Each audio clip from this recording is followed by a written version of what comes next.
Well, the boys packed it in early, so I am going to do the same.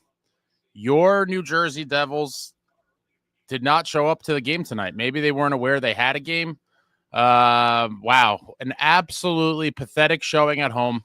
My buddy called me later in the afternoon to go to the game, and I thought about it. I almost bit, and I'm glad I did not, because this is just absolute dog shit. This is a dog shit outing, and they deserve the boos they got, and they deserve whatever boos are to follow, because this has just been, there's just no sign of life. Being outshot 33-13 at the moment. Oh, yeah, there's almost another goal. It's painful. It's painful, guys, and you know what? Maybe I was wrong. Maybe this team does suck. We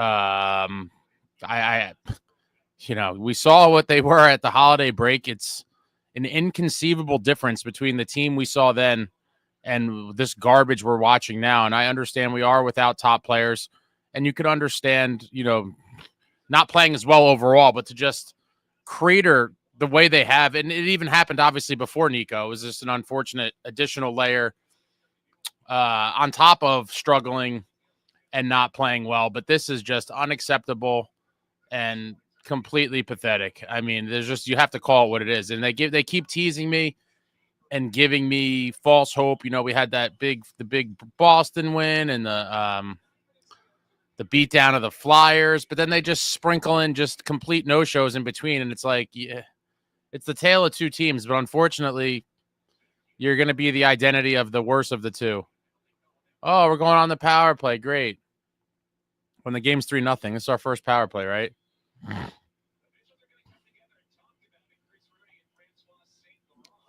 It's just a painful game. A Devil's going to go on the power play. I mean, yeah, now watch they lose 3-2.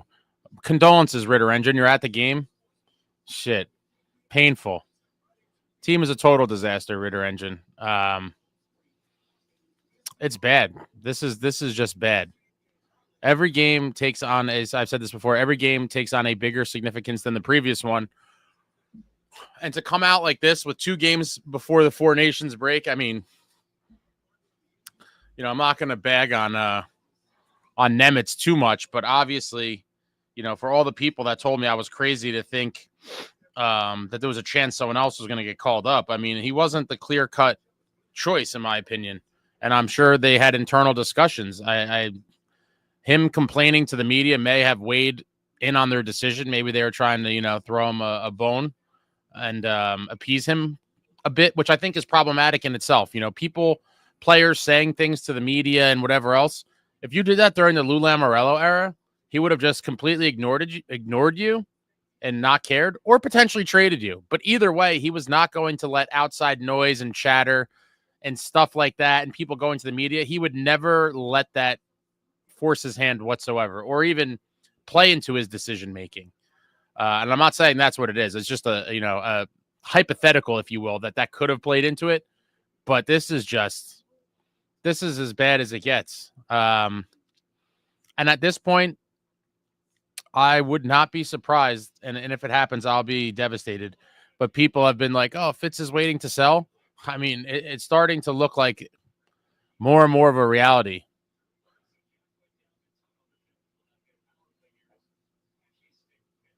Oh, what?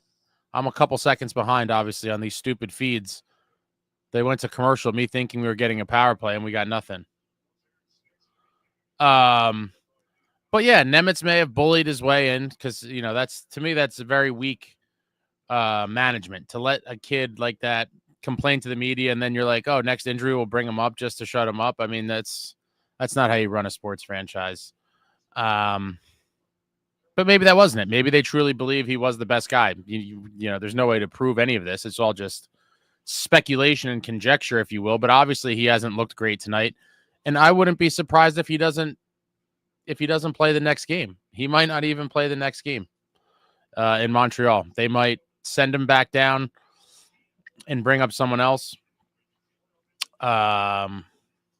But it's safe to say that this is pretty ugly. And at this point, and I've said this for a couple of weeks now, that the playoffs is nowhere near a guarantee. I don't know why gem card collecting earlier was like, oh, we're definitely, like, he scoffed at the notion of us missing the playoffs. Like, it's very possible that we missed the playoffs. I don't know how you would be in denial of that. And especially when you watch games like this, it's not even like they're losing games they have a pulse in. This was a lifeless outing, completely lifeless. If I didn't know any better, I'd be like, what is this, an AHL team playing an NHL team in some sort of exhibition? That's what it looks like. It kind of looks like an an exhibition of sorts. But yeah, it's games like this really make it tough. Really make it tough. I'm sure Holtz might get one before this thing's over. How much time is left? Oh, now they're already talking about the next game. They're showing Montreal players. Unbelievable. Unbelievable, man. But yeah, this just looks like no one cares. How many hits do we even have? Let's see. 20 hits? It seems like they're fudging the numbers. I wouldn't have thought we had 20 hits. They're very quiet 20 hits, I'll say that. But yeah, just another sleepy, dreary game. I can't even really recall like a great chance that we had the whole game. I don't even think we did.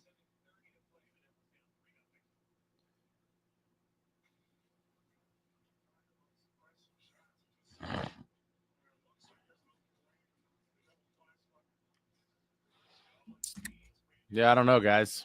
We could fall out of it pretty quick, especially playing like this. I mean, my God. I just don't know how you could look so lifeless in a game like this. It's bad. It's pretty bad, and I can't defend it. This is just, again, the tale of two teams. I was at the beatdown.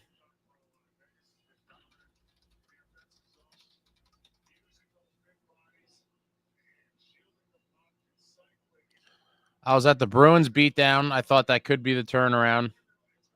On Jacques Lemaire Ring of Honor night, I was like, all right, maybe they're taking a step in the right direction. But it's just one great game, one completely shit game. A great game, a shit game, then a mid-level shit game, and then an okay. It's just they just will never be consistent with this group. And I do believe that somehow they could potentially wake up with Nico back with some trades. But as people pointed out, we might be looking at a season where the executive team gives up again. They're just like, oh, we'll try again next year. And that would be infuriating. I might have to boycott if that happens.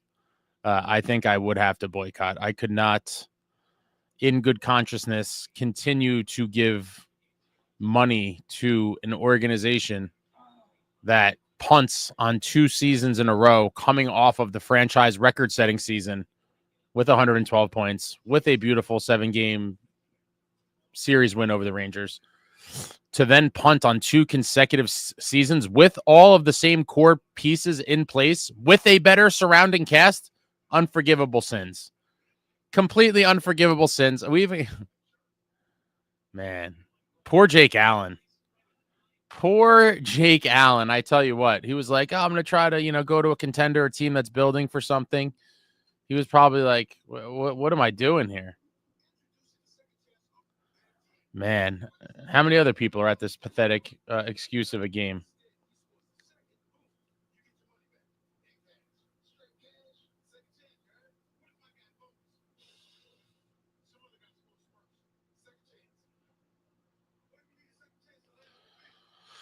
Oh, boy.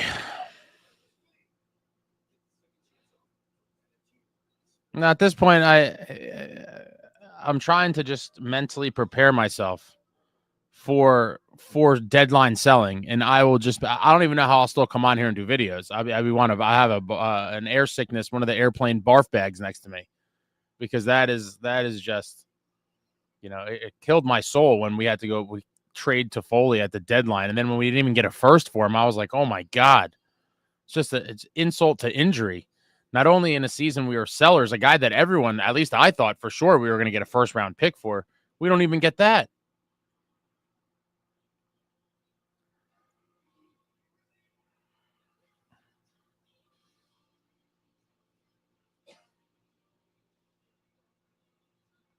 Who would we realistically sell? Yeah, in the end, we don't have like a high profile guy that's about to be a UFA.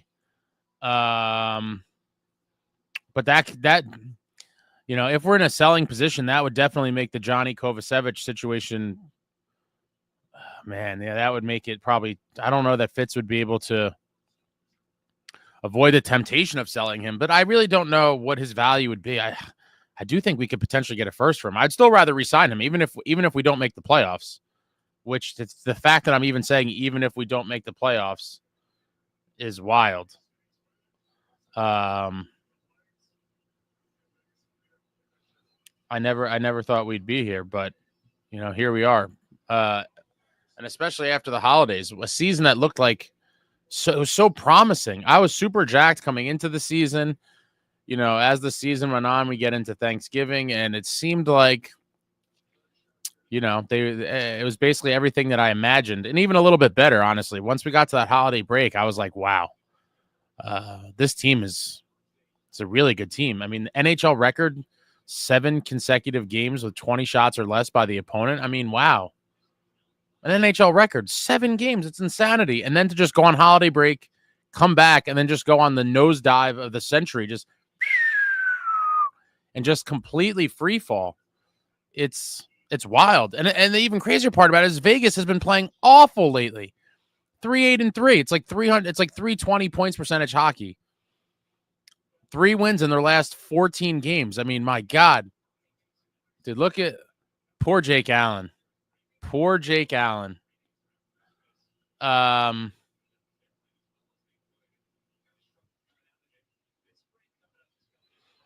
Yeah, my biggest fear is the stand pat and then sell whatever. I mean, again, we don't have anything really to sell, but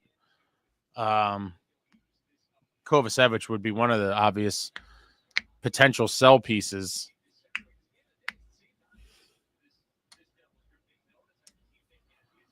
Yeah, this is just brutal, guys. Let's see.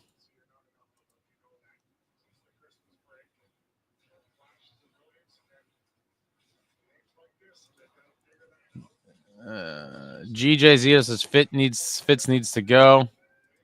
Jason Nuss is going to have to wait till off-season Bratter. Woodson, will be back to thinking we were a playoff cup contender after the next win. No, I won't. It's just there's too many games now of just complete no-shows. It's one thing to lose a game, but a game that you're never in is something entirely different. There's nothing. It's just straight discouraging. The fashion in which they lose, like the way you lose, does matter to some extent. Like, were you in the game? Did you show heart? And in this one, they've showed absolutely nothing. This is just lifeless. This is a lifeless performance. Carson, ESPN Plus coverage of the Canes just said the Devils are getting bullied by Vegas. Wow. Wasted youth comics and action figures. Vegas looks huge compared to the Devils. Devils look like boys against men. They are. They are boys. And I thought we had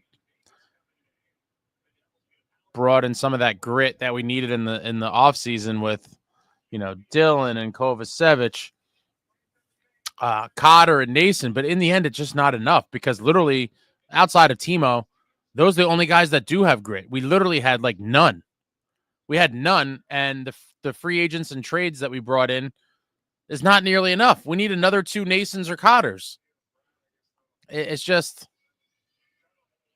this is just really discouraging. Cape Door, this looks much bigger than needing a mid-6 center and a scoring winger. After a game like this, I would agree. It almost seems, I hate to say it, like unfixable, but I don't think they're this bad of a team. When they don't show up like this is what you get. But how does a team that plays like this tonight come and have some of those performances we've seen even lately? The 5-1 Oh, yeah, well, great. Palat. Here we go. They'll get another one to tease us. 3-1. Unbelievable. Unbelievable, guys. If they get another one, I'm going to break my computer. I don't even want to see another one.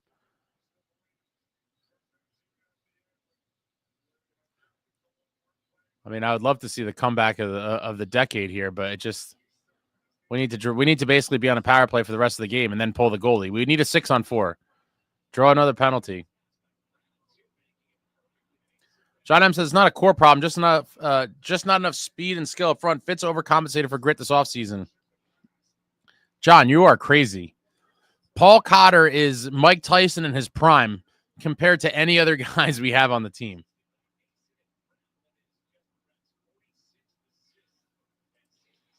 BC says if they fail to make the playoffs and start to crumble from here on out, blow the damn thing up. It could happen. Woodson, you have to trade Kova at this point. If he really likes it here, he can sign back in the offseason. That would be an interesting angle. I wouldn't be mad at that. But you always run the risk of him going to another place. Oh, my God.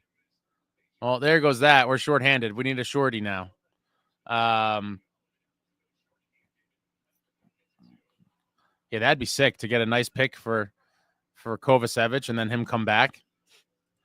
Fentanyl Floyd, I either hear a stand pat or a small-time trade for a UFA depth forward, which doesn't have any impact.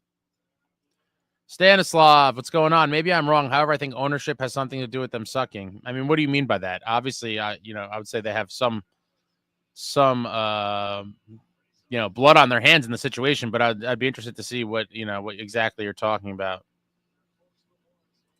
Woodson, Nemec looks like a version of Luke, and Luke is projected to get north of $8 million in a long-term contract. I will puke. Fentanyl Floyd, playing the Devils as a slump buster for other teams. It certainly looks that way. Steak Fix, if I traveled back in time and showed you this game in December, you would say this is from an alternate timeline like Marvel. Yeah, you would. I mean, to lay an egg at home like this is pathetic.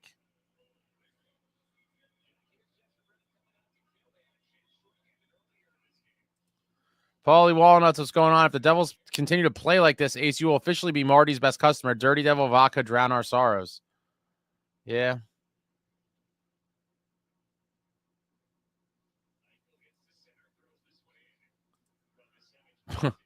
I always bet against the Devils when they Palat shots. Craig, can't wait to hear all the pathetic post-game interviews, including Keefe's. I don't even know if I could watch it. I'm going to be furious.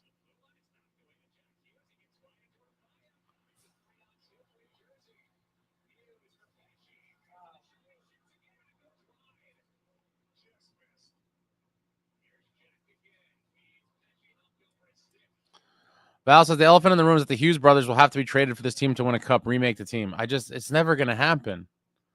It's never going to happen. So what they have to do is insulate them with the best pieces they could get. Stanley, this loss was automatic as the sun rising. The Devils are terrible. Step one, fired the Step two, make creative moves that may upset the fans. The faster this core is split, the better. Who would you trade from the core, Stanley?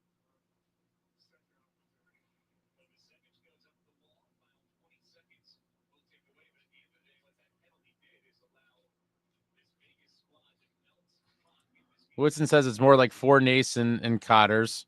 I mean, yeah, 4 would be great, but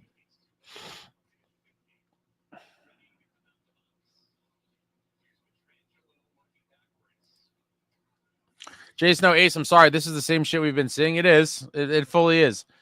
GJ Zito, the Devils post-game is pathetic. It's like being interviewed by your immediate family. It's pathetic. I mean, it is what it is. Steven, how hilarious would that be if we came back and win this game? It would be pretty amazing, but it's definitely not happening. James Israel has now dropped the asking price on Nemec to a 4th-line center.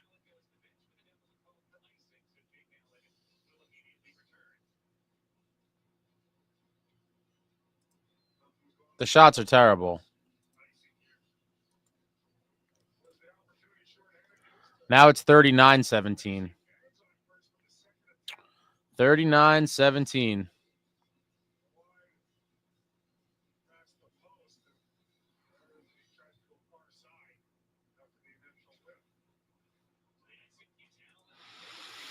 Jim says, inexplicable the fall off a cliff this team has done. Yeah, there's really no way to explain it or to even begin to understand what the hell happened.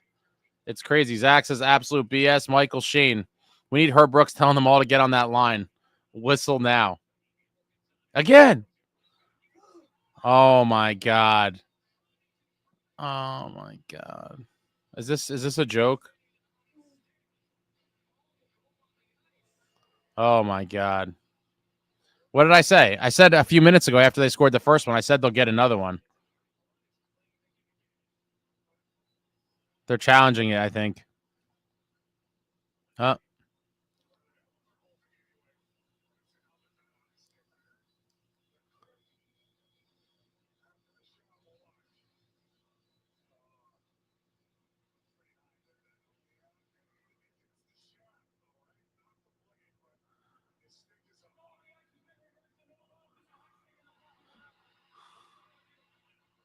Oh, there's that. No goal. No goal. Brendan plays. Can we replace everyone on the team with clones of Nico, Kovacevic, Dylan, Pesci, Cotter, Nason, Markey, and a single Brett? Gem card. This is hard to watch. Fire, Keefe, and Fitz.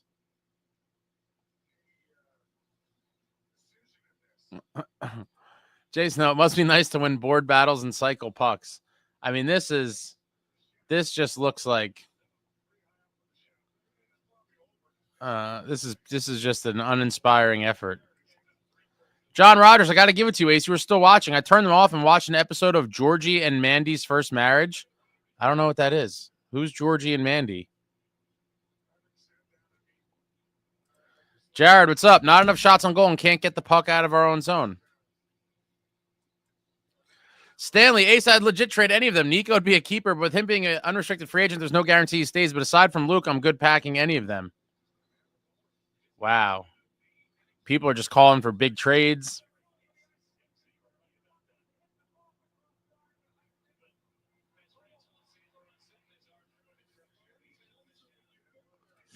Woodson, I think with the cap going up, it's going to be even tougher to trade for needs.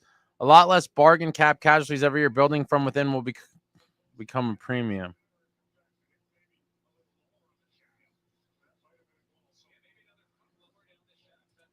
Stanislav, they get people excited and fill the arena in the beginning of the season, and then they tank to get another existing piece in the beginning of the new season. It seems like the feed I have is it's approximately 30 seconds behind, I believe.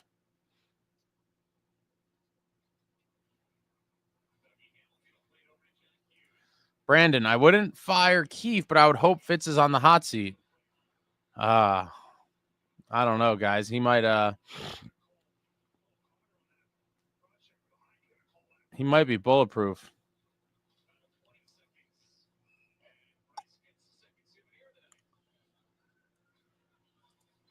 Oh man, even if Fitz gets fired, who do you think would probably take his place? Even though if he was to get fired, I think they got to give it to Marty. You got to give Marty a chance. I'll take my chances with a guy like Marty, and I understand not every former player ends up being a good GM, and it might not work out, but it's a risk I'm willing to take. I would take my chances with Marty. An old school hockey mind.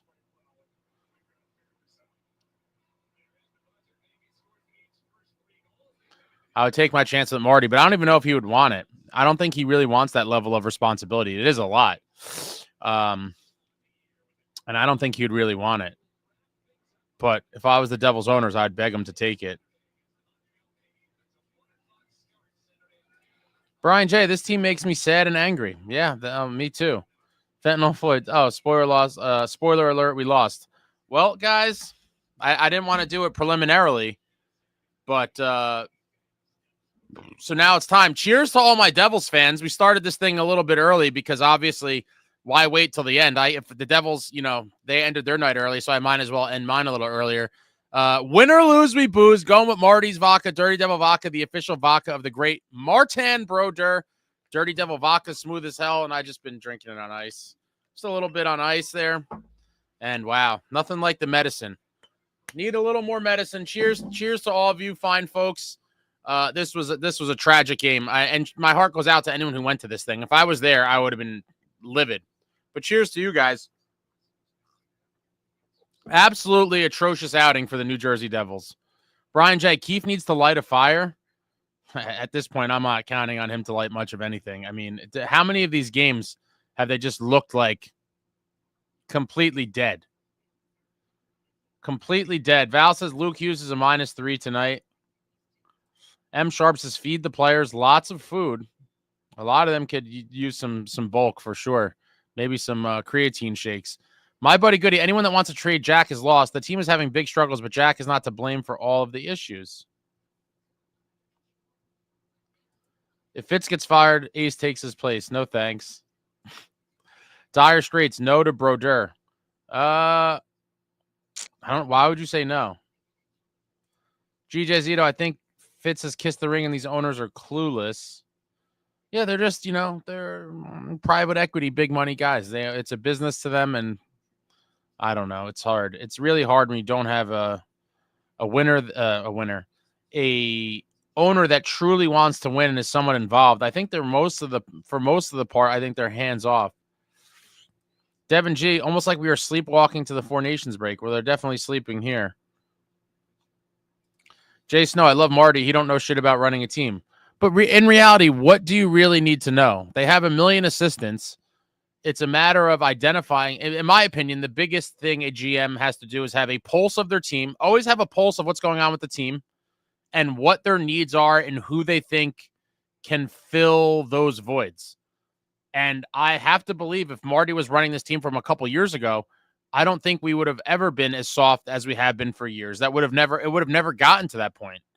I think Marty is an old school guy, and he does understand some of the stuff that some of the, analytics praisers might not be on board with.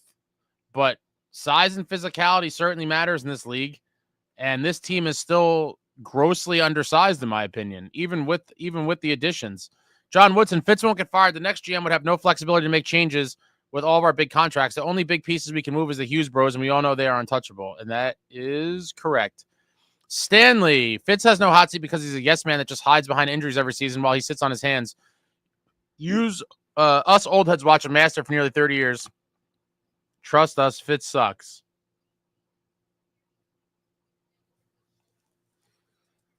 Aaron says 17 shots on goal. Jeff says make a move, Fitz. Pro Bowl forever. It might be Chuck Fletcher who takes his place since he is a senior advisor to Fitz. I'm not sure. I don't think it, in a situation like this, I don't know that they necessarily would go by like the on paper hierarchy. I wouldn't be surprised if they tried to make Kate Madigan the GM. She's an assistant GM right now. I could see them making Kate Madigan the GM. Wouldn't that get a lot of press and headlines? Zach W, win or lose, we booze. Brandon, you're damn right. Win or lose, we still booze. Rock on Ace. Tommy Lane, what's up? Ace, great job as usual. We stink, but one of the highlights of my day is hanging with you in the chatter even after live. Cheers. Cheers to you, Tommy. What a horrible night. What an absolutely horrible night. And again, my heart truly goes out to each and every one of you that went out in the blistering cold, a little wintry mix, if you will, out there with the ice and the snow and the stuff's on the ground. There's the little crystals coming down from the trees. Who wants to go out and watch this? And my buddy called me, and I was thinking about it. He called me at like 4 o'clock, and he's like, do you want to go? And I was like, nah, I'm good on my couch tonight. And I couldn't have made a better choice. Val, cheers to Ace. Cheers to the Devils. Jay Snow, watching other teams play is like a different sport. McKell, lose or lose, we booze and booze. Oh, boy. Brandon, now I'm debating on going to the official viewing party in Tom's River on Saturday. Why would you bother, Brandon, unless you live close by? Stickfigs, we're skipping the postgame for now because I'm just disappointed, but if I watch the postgame, I'll get angry. I have it on playing in the background. Liam Smith, I've been trying to hold strong, but man, this game kind of broke me. We suck ass out there. It's completely true. Completely true. Retlaw, too little, too late. Absolutely. Stanley, hard no to Brodeur, old school mind. Sure, but this organization needs a total enema. I also wouldn't want to hate him if things went poorly.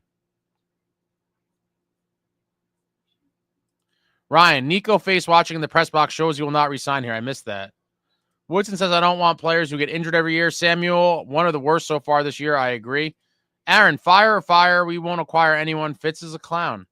James, Ace, instead of liquor, you should try heroin. That's what we all need after watching this dumpster fire. Fitz needs to be fired tonight. His parking pass removed, locked out of the building. Well, I can tell you that's not going to happen. That's definitely not going to happen. And so keep dreaming on that front. G. Pierce, this team has no passion. No one wants to win. They became so used to losing, they just don't care anymore. And to some extent, it does seem like that. I don't, I'd like to believe that it's not true. But when you see gutless outings like this, who can you tell me really was playing like they like giving their all out there, like they wanted to win more than anything? Nobody. SST, I told you relocation is the only solution. How does relocation fix it, SST? You keep talking about this.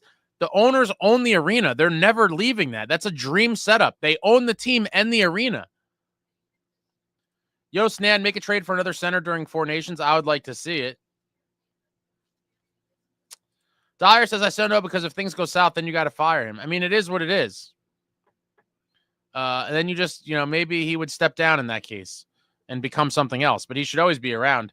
Devin G, Scott Gomez for head coach. Bring him in. I don't think Keefe's going anywhere anytime soon, but I obviously love Gomer and would love to see Gomer in the organization in any capacity, even if it was a television gig. But yeah, Gomer's the man. Jay Snow, Marty's got a lifetime job for being a Devils great. We need the sound up. Siri, put the volume up on the post game. Yo, Snand, it's ridiculous having Dowling as a 3C. Yeah, I've been saying that for weeks. I mean, you can't realistically look at that and say that's a real playoff lineup. It's not. Jared, I can't believe Fitz hasn't made a move yet for someone like Besser or just anyone who could help the bottom six. I think he's waiting to accrue cap space. We're pretty tight against the cap, and there's not, without trading a substantial piece. And as people mentioned, like, who do you have that you want to trade that has any value? There's really nobody. Right now, we have 1.45 million cap. Not a lot. Metalander, just an uninspired POS. At the risk of being labeled doomer, we have to have a conversation about Meyer. 1 goal in 16 games. Look at everybody. This team is just... Jay Snow says, I'm done with Mercer. Woodson, it's hard to get players to sign in NJ because of the taxes. We always have to overpay because of it. I've talked about this before. The league there's got to be some sort of thing to balance this, because teams that play in states with no state income tax, that is a massive, massive, massive advantage. They're playing a different game at that point when you're trying to get free agents. Totally different game.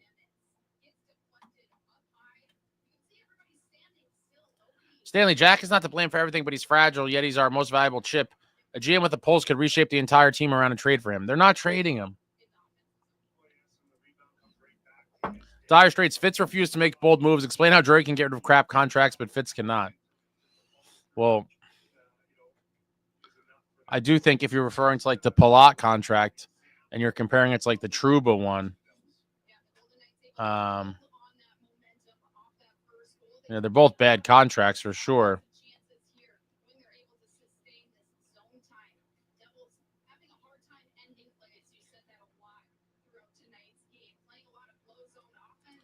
Richard, could this team turn it around? I'd hope so, but not if they keep on crapping the bed like they did tonight. Yeah, there's been nothing positive about this game.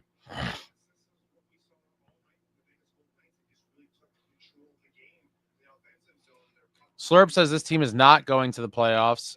Evan, terrible performance. Yo, Snan, you would be calling him amazing if we still played like pre-winter break.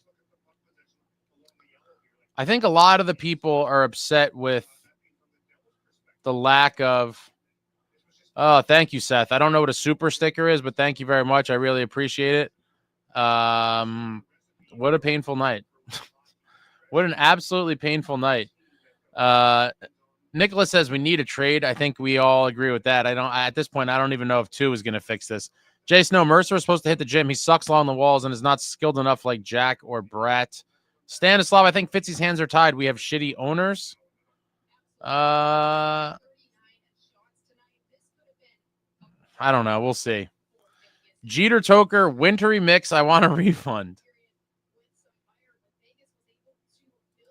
John Woodson, trade Mercer when he's not having a great year. Terrible take. I don't want to trade Mercer. You guys know I'm $4 million for what he brings. I mean, he has 2 more years of that. I don't think you're going to get anything worth, if a trade materialized, I wouldn't be against it, but I wouldn't just try to trade him for the sake of trading him. I don't think there's any sense in that. Paulie, a winning culture has never been there since the Marty days. Failure and disappointment has been the norm for way too long. I agree. The last decade plus has just been a losing culture. Slurp, this team plays like a bunch of pansies. Walter Ace, you are 100% accurate on who the next GM will be. Take it to the bank. I don't know. I don't know if that's not my prediction, but that's who I believe should be the next GM. John Lopez, you did hear booing after the second period for sure. Samuel, the more we lose, the more we booze. Yeah. Losses pile up. Hit the bottle. Slurp says trade Nemec. M Sharp. Chavez, I'm thinking we have to give up one of the younger D-men. I said that weeks ago. And at this point, I hate to say it, I thought we kind of hurt Nemec's trade value when we sent him down, obviously. And the fact that the last, granted, it's only one game, but still, tonight didn't help his trade value at all. And I could see teams trying to lowball offers on him. He's by no means untouchable in my book. For the past few weeks now, when people have brought it up, I said I would trade him for win-now pieces for sure. Just because we have so many defensemen, I would trade him for win-now pieces. The reality is I don't even know what he would be valued at now in a trade, and that will be likely why Fitzgerald won't trade him, even if people try to pry him from us, because he'll say that, or if he ever talks about it, I think he would say that he couldn't get fair value, so it wasn't worth doing. So it's just like a whole big circle jerk here. Wasted youth comics and action figures. Good, have tied the Canes tonight. They are losing 2-0, plus the Jackets are going into overtime. Stanley, the Devils played consistently for exactly 2 weeks of season. They were even unmotivated in the preseason. No one should be surprised where they're at right now. I don't know. I'm surprised. We looked like a totally different team a month, 5 weeks ago. Brandon, 45-minute drive to TR. Only thing are the free raffles from the team, but I don't know. Likely wasted time and gas. Sounds like it to me. Joe Mama, 9 shots through 2 periods. John Rogers, after the last 2 Mercer games in Nemec tonight, their value has gone down the shitter. No, I think Mercer still has value for sure. But the thoughts of Nemec being this prized, trade piece, I don't know that that's the reality anymore. Jason, this team's a joke on the both ends of the ice. Wasted youth comics and action figures could have tied the Canes tonight. They are losing. Jackets going to overtime. Yeah, squandered opportunities. Squandered opportunities for sure. Samuel, the more we lose, the more we booze. I might be an alcoholic by season's end, for sure. This was a terrible game. Yo, Holmes, Chico said this was an entire team loss. Everyone was stinky tonight. I agree with that.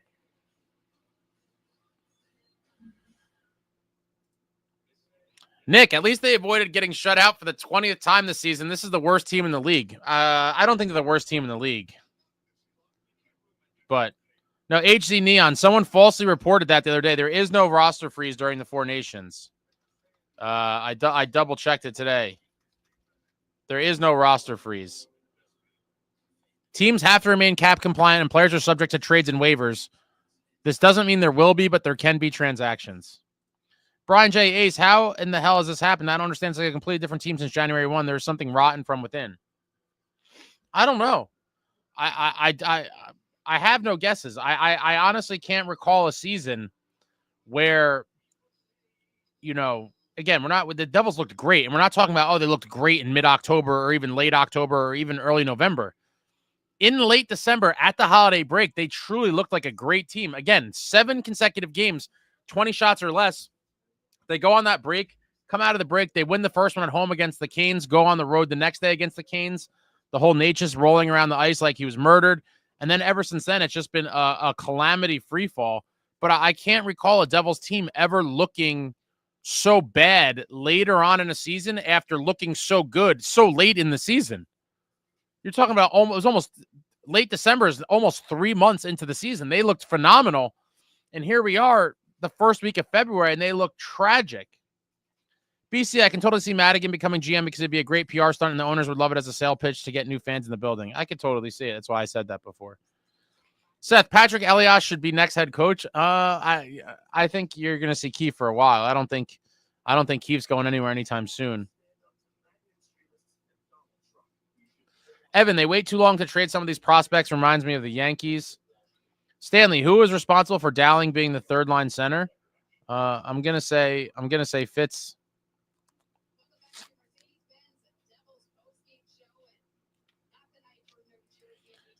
Nick Aletian, uninspired hockey, absolutely. Jason, no, Timo's the only one who goes into the corners. I'm not getting rid of him. No, anyone who watches the games would not want to get rid of Timo. He's literally one of the only three forwards we have that are not completely soft. Joe Mama, I know the guys are in a slump, but I have faith they can pull through. Just remember how dangerous this team looked when healthy.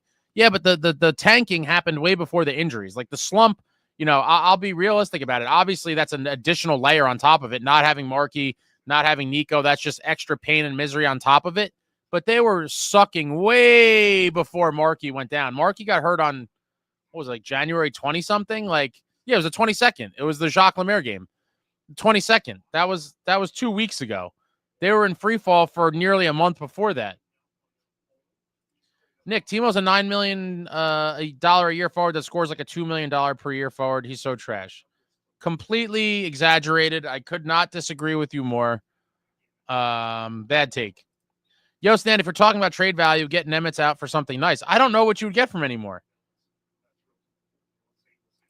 B, Nemec and Mercer for McTavish, picks for rental, top 6 winger, picks for Nico Sturm, 4th line center.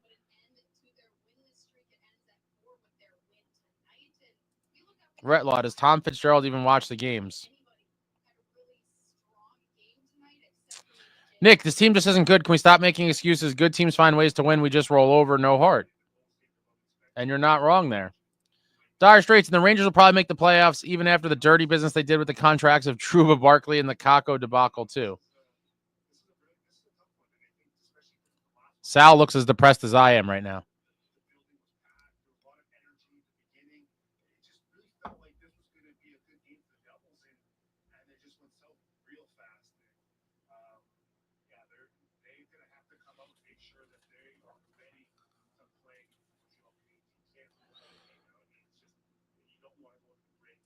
Stickfigs, remember that Jack had the highest selling jersey in 23-24, only behind Bedard.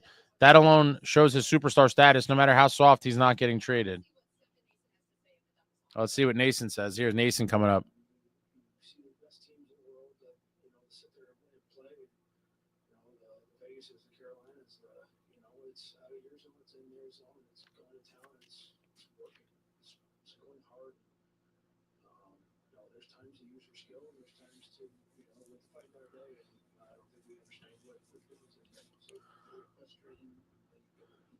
Nason looks pissed.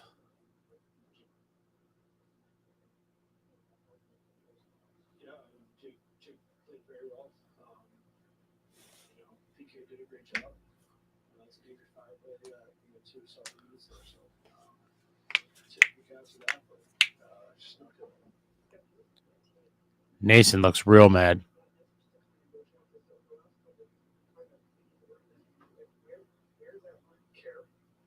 Care.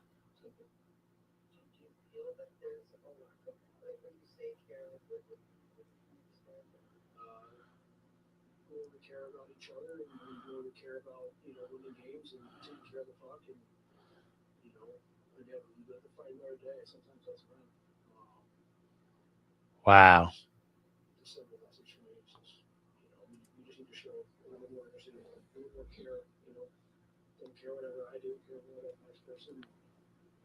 Nace.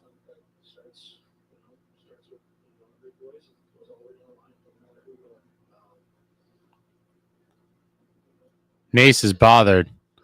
Clearly bothered. This makes Saturday's game huge. Saturday's game was huge already, but this is just...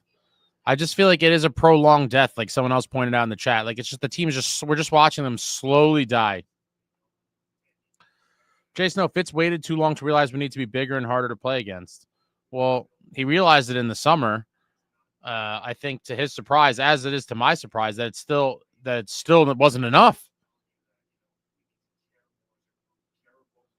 Louis says, I don't know why people blame the owners. They spend to the cap. What evidence does anyone have that ownership is the issue?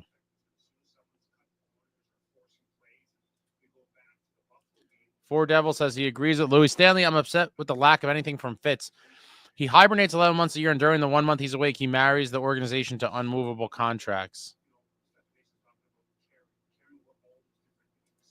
Slurp says, bring out the absinthe.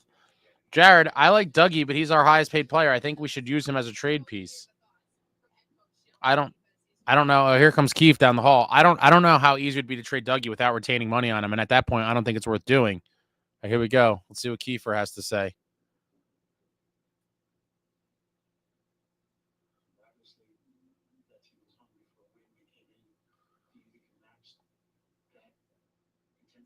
Keith at the podium. Intensity wasn't an issue at all. Oh my God. They were smarter and more skilled.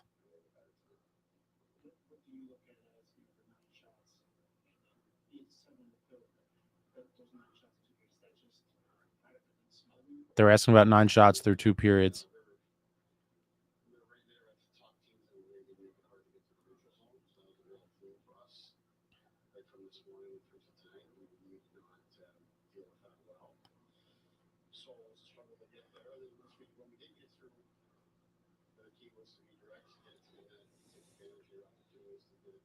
This guy shows no emotion at all.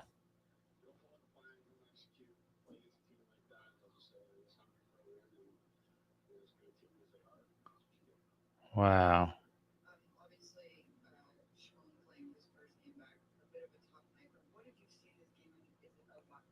Now they're asking about Nemec.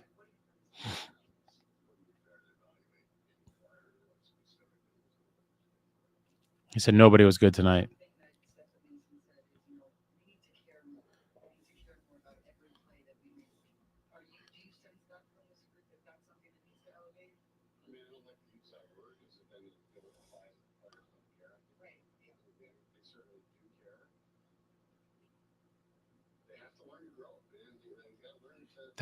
They have to learn to grow.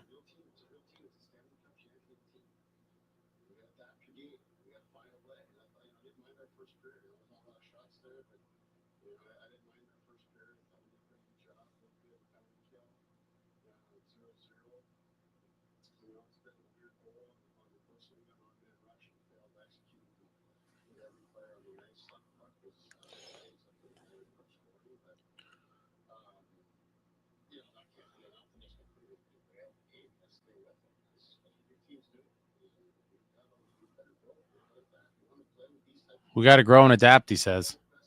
What are you waiting for growing and adapting, my guy? We're running out of season over here. Growing and adapting.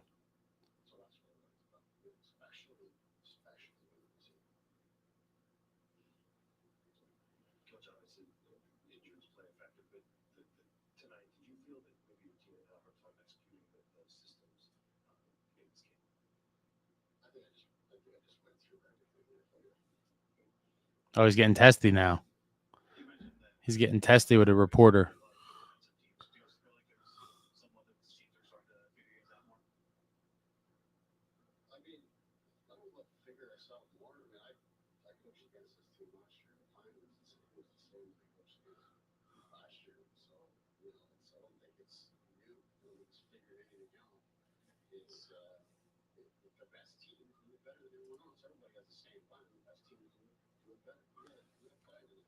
Someone asked him if teams figured out how to shut the Devils down, and he said the plan is the same as when I coached against them. It's just the teams that do it more effectively.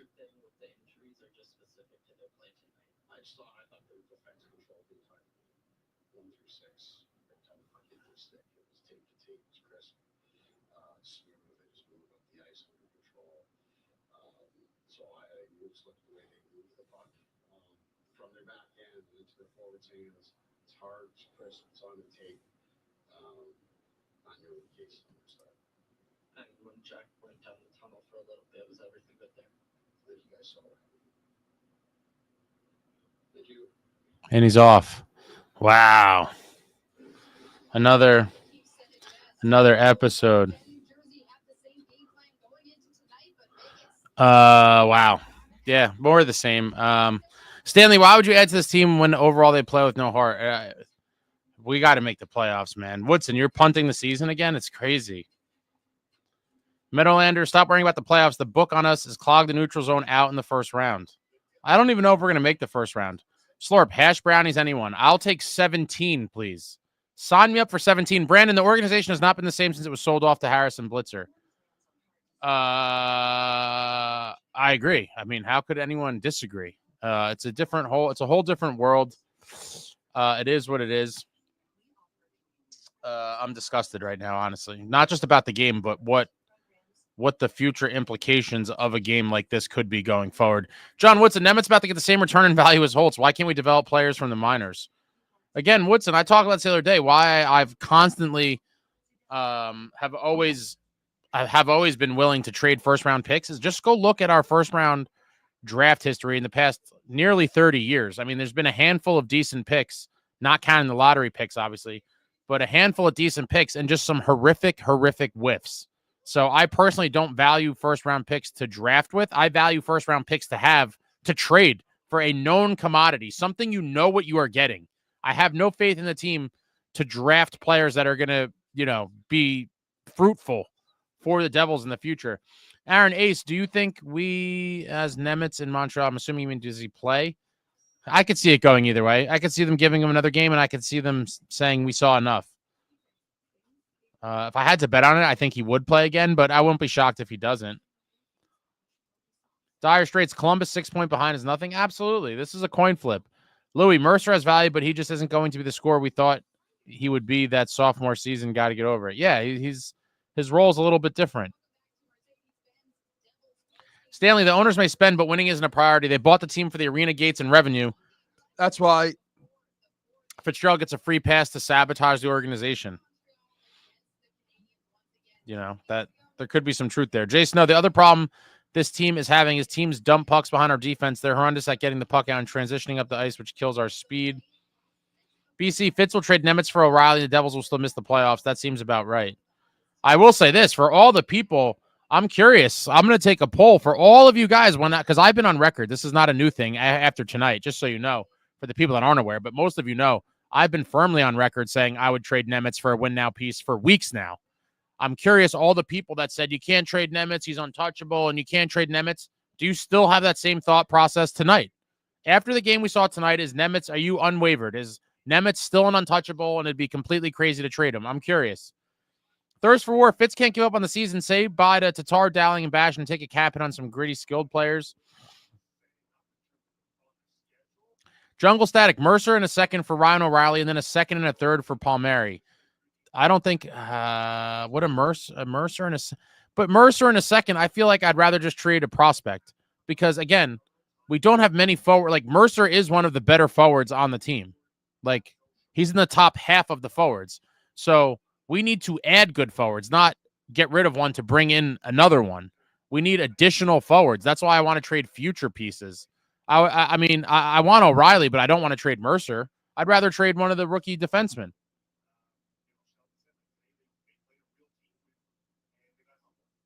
Stanley says at Woodson, I wouldn't add now. It's too late. I'm just frustrated. What I'm looking for is a fresh start with new management that is open to creative and bold moves. Oh, boy. Jeff, thank God that the break is here after Saturday. The team is so shook. I mean, this was terrible. This is beyond a slump. Obviously, we're talking about, I guess, nearly 6 weeks, at least 5 weeks, somewhere between 5 and 6 weeks. Justin T, why hate on Nemec? First game, cut him some slack. Whole team looked like shit except maybe Allen and Hughes. Dire Straits, this is over a month of garbage. M Sharp, trade market competitive now. The trade market's always going to be competitive, but this is just.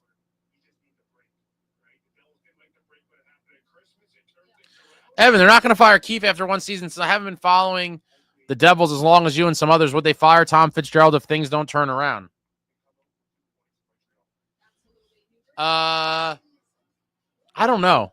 He might be completely bulletproof. I mean, if they don't make the playoffs, he clearly should be fired. I mean, that shouldn't even be a conversation. If they don't make the playoffs, he should 1,000% be fired. But I don't know that that's the case. G. Piercy, where are the fights, the grit, the sandpaper? Why did we become so gutless? I wish I had the answers. I wish I knew. I have no answers. I'm just as stunned as you guys. Nicole, what's going on? They just didn't have the heart this game at all. They have this trend recently of trying to come back in the third, which occasionally works for them, but can't be our general game plan. No, it absolutely cannot. And again, too little, too late. They almost had that second goal, got waved off, but a 3-1 loss, terrible. And a tragic game to be at. Stanley, we shouldn't have to pay a player $9 million a year to go to the corners. I like Timo, but going to the corner should be a prerequisite to wear the jersey. I agree with that, but we're here now. We have a lot of players that's not their specialty. And that's a very hard thing to change overnight or even in a couple of off seasons. Realistically, how many players do you guys think, even if Fitz wanted to try to fix it for this year, realistically, how many players could he really bring in? I think 3 would be stretching it. And any more than that, I think you're dreaming. So, I originally thought he was going to get 1 or 2, and that's still all I think he's going to do, if anything. But now I'm starting to fear that what some of you have said comes true, where he just sits back and waits and is like, you know what? We're sellers now. I'll be furious. Stickfigs, we huffed too much smoke during that California road trip. Brandon, for Saturday, would you keep Nemec, recall someone else, or go 11-7? I don't like the 11-7 thing. I definitely would put Curtis McDermott in, for sure. First issue of business, I put Curtis McDermott in the lineup. Absolutely no question about it. I put Curtis McDermott in, and no, I would send Nemec back down to the minors. I would. I would bring Hataka up, and I'd put Nemec right back at Utica. Sorry, dog. You talked a lot of smack. You didn't back it up. I'm not giving you a second chance for now. Go back, work on your game. We'll see you here one day, kid. And if you can't wait, then we will ship your ass out. I'm not letting children dictate my moves if I'm a general manager. I'm sorry. I'm just not. Brett, I just can't understand why they won't put Timo on the right. They can't score for 40 minutes. Maybe try. For whatever reason, it's never going to happen. I don't know why. It's one of the great mysteries. Woodson, all management can add as a top 6 center, third line center, and a new fourth line. But I just don't see 4 guys changing our overall team toughness. It didn't cure us when we added Nason, Dillon, and Cotter. Samuel, I do remember a Devils 6 seed winning a cup. Hope springs eternal.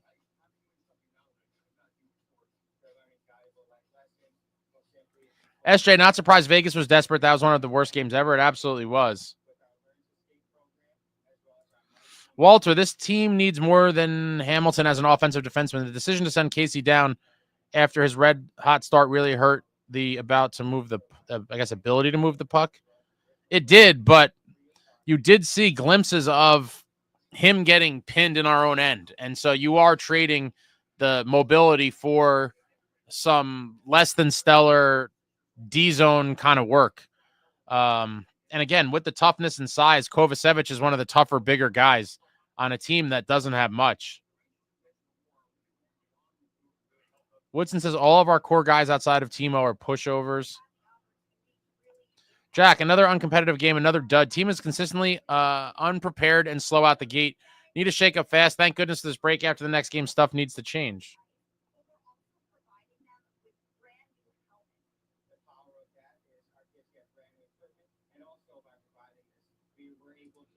Louis says, Nace said it, care. They don't care.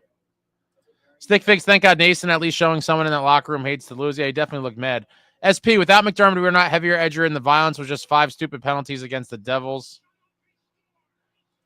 Jack, there needs to be a shakeup before the team returns from the break. I'm not talking line shuffling or a call-up. Need an impact trade. Burn one of the defense prospects. I've been saying that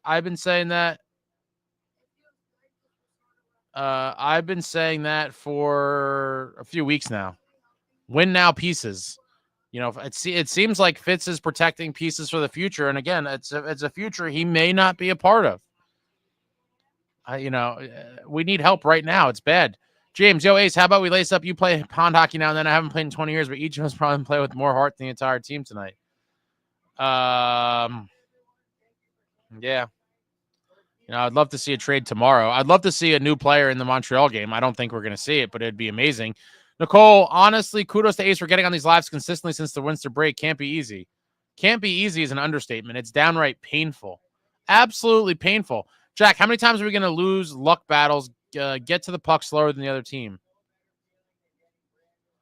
Ryan says Nemec stinks. Walter, this is why you trade young pieces before they take a shit on you. Imagine what we could have gotten for Nemec last year. Yeah, we could have gotten a haul for him. But that value definitely took a hit. Jack, why were Tatar and Bashin on the ice as much as they were? Same with Luke and Nemec. Those 2 forwards are not NHL caliber forwards. Just looking for something, I guess. No one got anything going, so it's not like there was a line worth really rewarding. Like, it just was just a terrible, a gutless, painful outing to watch. Yo, Snan, yes, we can use a trade from Fitz, but when this team is clicking, we're one of the best, and it's just not right now. Yeah, but good teams aren't off this often. And when the Devils are off, it's ugly. Like, good teams, when they have a bad night or an off night, they don't look as tragic as we look when we are off.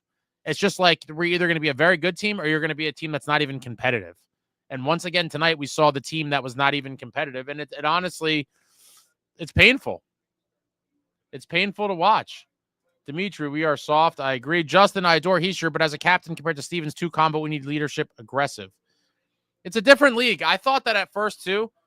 It's just a different world. These guys are so wildly different than the NHL players of the past. It really is just a whole new kind of way of everything about it. The way the league's operated, the way coaches operate, the way GMs operate. It's, the whole modern hockey thing is very different.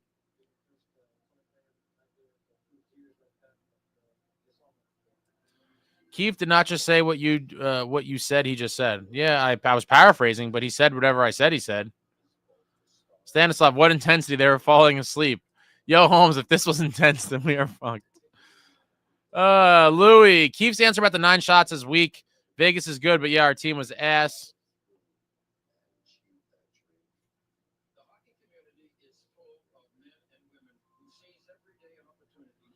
Woodson says Timo is a $6-7 million forward who we had to overpay to add size. I get the signing. Celluloid, the one big thing that the owners may be responsible for is running the team strictly using analytics. I agree with that as well. I've talked about that in depth.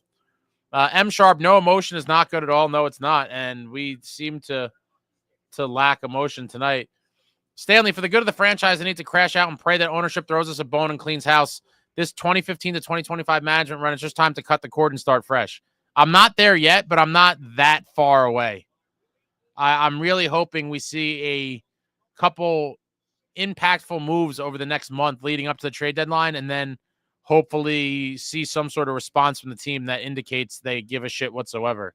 Evan, need to find other ways to score. George, what happened in the second period? This team got crushed, and they basically got crushed the whole game. Stick figs intensity wasn't a problem for this team. In fact, intensity wasn't ever on their mind. Samuel, can't understand why the team went from a badass to a cream puff in a Christmas break. Whoever told them to tone it down needs a back alley beating. I wish I had the answers, guys. I'm just as dumbfounded as everybody else. Fentanyl Flood, this team needed a Berube type coach. May have been.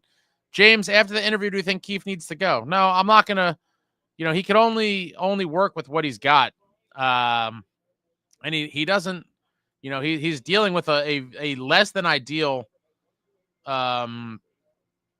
NHL roster, and that might be putting it mildly.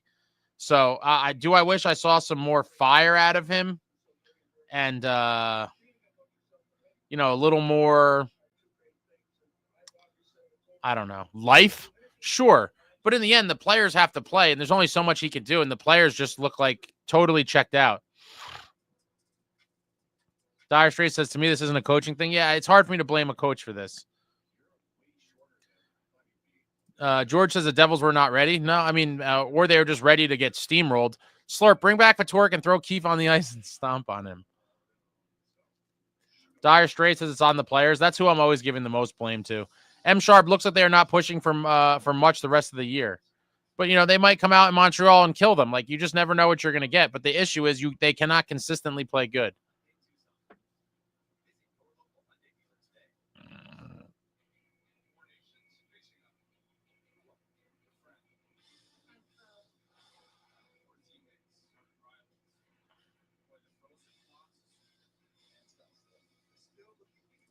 Jeff, Vegas is a veteran team, huge, knows how to win, and has been there. We don't match any of those 3 attributes to that level, and it showed tonight, plain and simple. Yeah, again, another reason why I was so furious that we gave up on last season, because all of those trips to the playoffs, whether you get smoked early or not, those are all valuable learning experiences for the team. And Vegas has now been on how many playoff runs over the years? And they tinker every year, and they're always kind of in the mix. I mean, they've done a phenomenal job since they became a franchise only, 4 years ago, 5 years ago, whatever it's been. Was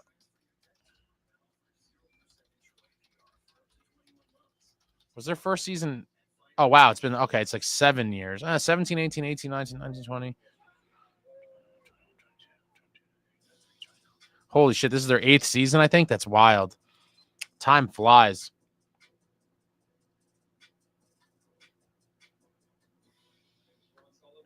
Woodson says Nason should be our captain. Stanley, the Devils don't belong on the same ice with Vegas. A team that was 3-8-3 in their last 14.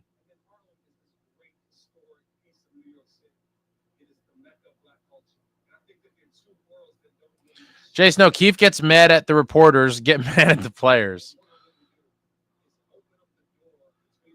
SSC, the Devils as a small team cannot sustain an intensity of the entire season. They're only good for half a season. After that, they are gassed, injured, or else. Dire Straits, Ace throwing in the towel is alarming. I'm not throwing in the towel, but I'm now just adjusting my expectations because it's just too many games now. I defended them, and then they would show signs of brilliance. We'd have games where we smoked teams, and you're like, all right. And I wouldn't say they're back, but I'm like, it's a step in the right direction. But you need to take multiple steps. It can't always be one step forward, one step back, one step forward, one step back, one step forward, one step back. And that's all it's been. Great game, shit game, great game, shit game, good game, okay game, shit game, great game, mediocre game. And the only consistency is the inconsistency of the performances. And after, my main hope now after the Four Nations is that Markey just straight up steals games for us. Like that's the most realistic thing to hope for at this point, is that Jacob Markstrom comes back from injury, goes on an insane tear, and just straight up steals games. Evan says this feels like a shutout. I totally agree with you. Woodson, we have a one-dimensional offense. We've only known this for an entire year now. Ariel, depressed in this game. I have to put on a happy face because I'm going to a wedding now. Are you on the West Coast, I guess? I mean, even at 7:20, it's kind of late for a wedding, too. Where in the world are you located? Celluloid says, I don't care what anyone says. TF needs to go. Stanley, bingo, Jeff. Sometimes you're just not good enough. Management is the main problem here. Slurp says we have all been sold on an illusion. It's possible, but I hope you're wrong. Yo, Holmes, Harris is a bazillionaire, and we can't get dollar hot dog night. Dollar hot dog night was fire. I talked about this briefly on a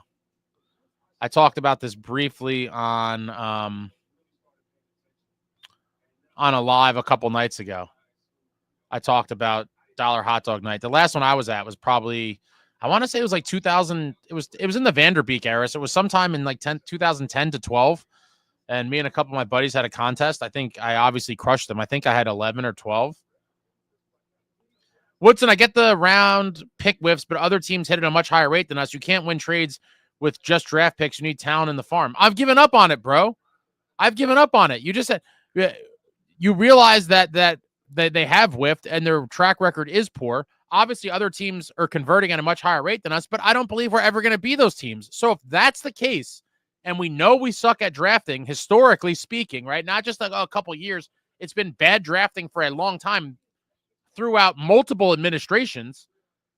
At that point, the best return on your value for your first round picks is to, in fact, trade them for known commodities and known assets. Because if we draft with it, there's a high percentage chance they're going to amount to absolutely nothing. Traveling Devil, buy Nemec. It could be. Zach, trade Nemec and Mercer for someone big. We'll see.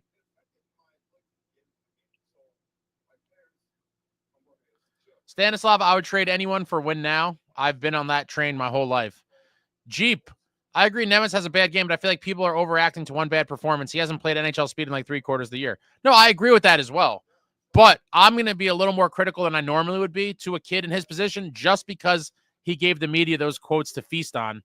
And it kind of became a story. And I don't like that stuff when, even though I do believe it was blown out of proportion and they kind of made it a bigger deal than I'm sure he ever intended it to be. You have to be smarter as a player and know when you're serving up juicy quotes like that the nature of the world we live in today, that's going to go online and it's going to become something. And so I do feel like he kind of knew what he was doing when he did it. And I don't like that. I don't like that at all. Collect records. The kids should get grounded after BS games like this. Take Luke and Nemec Xbox or whatever will hit home. Jack says the Devils are not trading away a current top 9 forward for another forward. We have defensemen to burn, dump them. I'm right with you. That's why all the Mercer trade stuff is crazy. It's $4 million. He signed for a couple more years. Trading him for another forward is, again, one step forward, one step back. Makes no sense. Rich Reynolds says I'd trade Nemec for someone who could take faceoffs. M Sharp, after today, I think they have given up on team to win much this year. I mean, I hope not. Paulie Walnuts, this team is way too soft. We should just change the team slogan to Mr. Softy. Kyle says Nemec is still our best prospect. I don't know. Seamus Casey could be.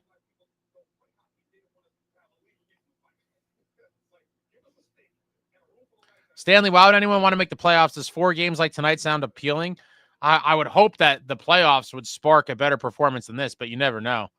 Celluloid, here we go with the trade Nemec talk. Trading Nemec right now doesn't change the team situation. If anything, get Nemec in regular rotation now. A lot of people have been talking about it, though. Win now people like myself, he's our most logical trade chip in terms of value, or at least what I thought the perceived value was. Now it probably isn't at nearly as high as it was last season, as people have pointed out. I'd be curious to see what type of return you could get for him, or what you could get with him in a package, but it has to be explored. Jack McCabe, there's nothing to tar and bash and bring that McDermott can't.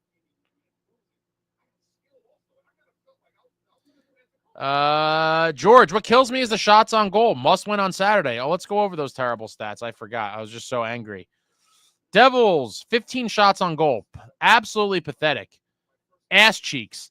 15 shots on goal. They should be bag skated till they all puke.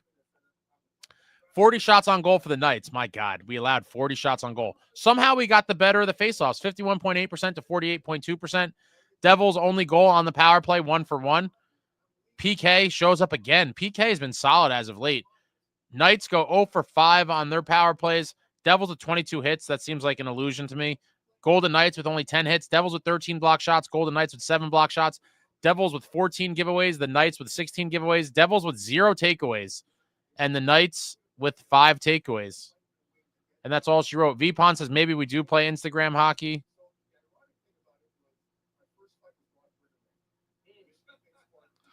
Brandon, someone on Devils All Day All Night said everyone should show your McDermott effect video to their reps. At this point, I do think there's something to it, but if they played like tonight, I don't think anyone's helping them. It's just lifeless. Can we fire this defensive coach? M. Sharp says agree on McDermott. Jay Snow says hire Scott Stevens. Yo Holmes, forward depth in the entire organization blows. Utica has no help. Oh, guys, when it rains, it pours, I still hope the team turns it around. I really do. But a night like tonight, it broke me a little bit, because now it's just too many games of just not showing up. A loss is a different story, but we weren't even in the game. It wasn't competitive. Weren't even remotely competitive, and that's a really bad sign. Louis, these guys play like they're not going to get taken out of the lineup, and they're right. No one in Utica is threatening for a spot, and any of the guys with trade value have protection.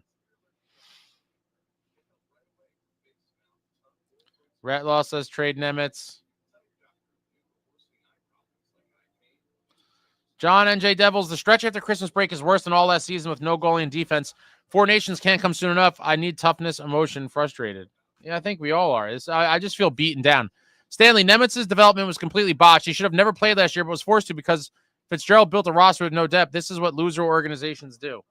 Yeah, he was rushed, and it is unfortunate because it kind of set off a chain of events that's less than stellar. What's going on, John? Brett, Max should never not be in the lineup. The locker room turns into baby shit without him. Ryan, when do we hear from Fitz? Probably not till after the trade deadline, I would imagine. Woodson, I don't trade Nemec for a 30-plus player who will get a couple years out of. At this point, I'm trading him for win-now pieces. I don't even care.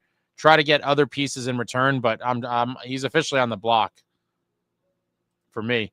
Celluloid therapy, yes, send Nemec down. Let's continue treating one of the future star defenders like garbage. He had 1 game.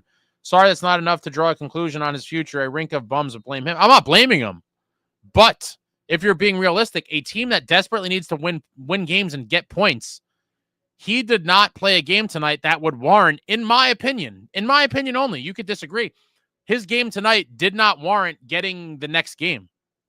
I just don't see how, if you're trying to put now, if we were out of it already, if we were mathematically eliminated from the playoffs, totally different story. But we are very much in a playoff spot looking to hang on to it. And in my opinion, having him in the lineup Saturday in Montreal is not doing your team justice and is not giving your team the best chance to win. Giving your team the best chance to win would be sending him back down and putting in a guy like Hataka. Definitely a better chance to win. G. Piercy, where's our 9-foot D-man we drafted? Bring him in. He's still a couple years away, I think. Salayev is a big boy. The New York Nobody, what's going on, Ace? Tough one for y'all tonight. What's the Devils cap situation? Is there any big moves they can make that you'd love? No, we don't have a lot of cap space. I think we have 1.445 million right now or something like that. And then let's see. Yeah, current cap space is 1.45 million essentially, and the deadline cap space is predicted at 2.45. So unless we're sending a substantial piece out, which I don't see, we're going to be somewhat handcuffed by cap space. Chico, pathetic performance tonight. Nemec cries in the media in his first game back. Looked like ice soup.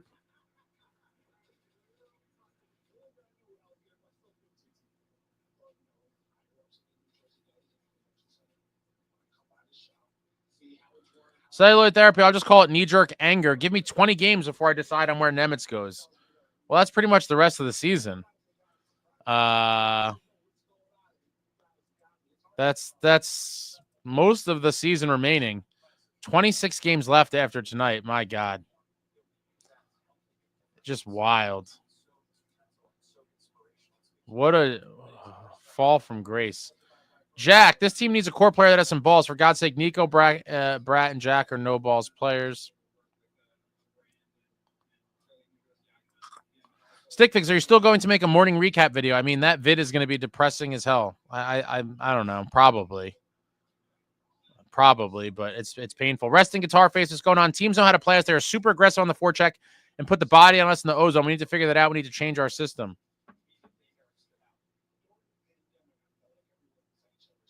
Walters, the painful truth that we weren't ever as good as we played in December. It's possible, but 7 straight games is just wild. Record-setting defense, 7 straight games, 20 shots or less. I mean, it could have just been the fluke of all time, but that's a hard thing, for that to go your way. Jason, our scouts should be looking for guys. Our scouts should be looking for guys who play with heart and give effort. I agree. That's why Paul Cotter and Nason were great additions.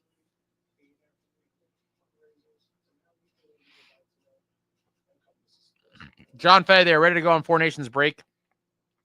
They didn't play hockey at all tonight.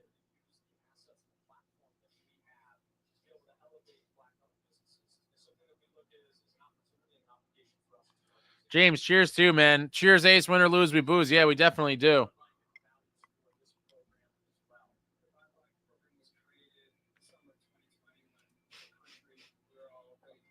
Coach Jules Winsfield is what this team needs. He would turn them around. A little Inglewood Jack. Oh, boy, Jules. Should go to Kahuna Burger, Cave Dweller.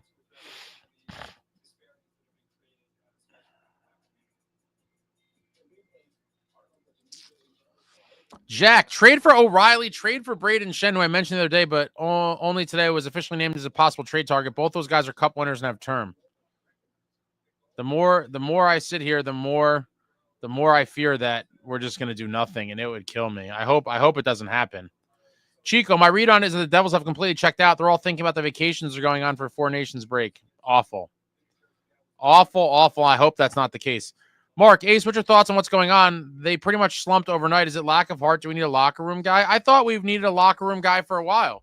You need guys that are fiery, that have won before, and that will keep people accountable.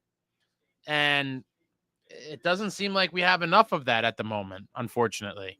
That's one of the many reasons I wanted Steven Stamkos so much this past offseason, because I don't think he would accept performances like this. Yeah, I think he's in a situation in Nashville where there's not much he can do. They're just a sinking ship. But on a team like the Devils that have showed so much promise on so many nights, I thought he could have been invaluable, but he went for top dollar in a tax-free state. It is what it is.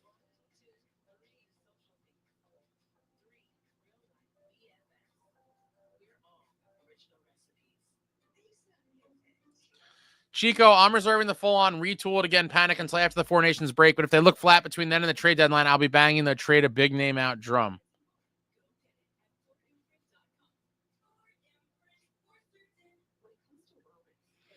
Alex, if something needs to happen over break. SJ, I think we need Luke and Nemec to grow. That will help a ton. Yeah, of course, but that's going to take time, and we need to put something together now.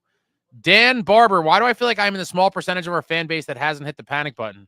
Well, that's because you are, Dan. And I can't tell. Looks like on your profile picture, is that your wedding? If so, it was probably recent. So congratulations. But maybe as a newlywed, you're just kind of in this life is grand and, sunshines and unicorns phase of life, Dan, because you might be one of the very few who has not hit the panic button by now. I put out a video that I hit the panic button about, I don't want to give fake timelines, weeks and days. I'm going to say it was at least 2 weeks ago, but let's see. I'll tell you right now. I hit the panic button a while ago. I hit the panic button that weekend of the Flyers and Senators debacles. So it was 2 weeks ago, it looks like. Yeah, 2 weeks ago I put that video out. That was the bottom for me. January 20th. The panic button was hit for me. After I saw back-to-back ugly efforts on home ice, it was panic button time for me. But I believe anyone who wasn't at panic button time at that point in the last 2 weeks has probably slowly moved over to the panic button as well. Jeep, I feel like we have to remember we are missing our second or third best player. Yes, we could have done better. Yeah, but I don't think Nico Hischier was the difference between winning and losing this game tonight. Furthermore, Nico just got hurt a week ago. We were spiraling down the toilet for a month before that, or 3 weeks before that. So, Mark, I mentioned on another site, most teams know to shut down the Devils. The top two lines are very adverse to physicality, and the bottom two can't score. Easy playbook. Yeah, it's true.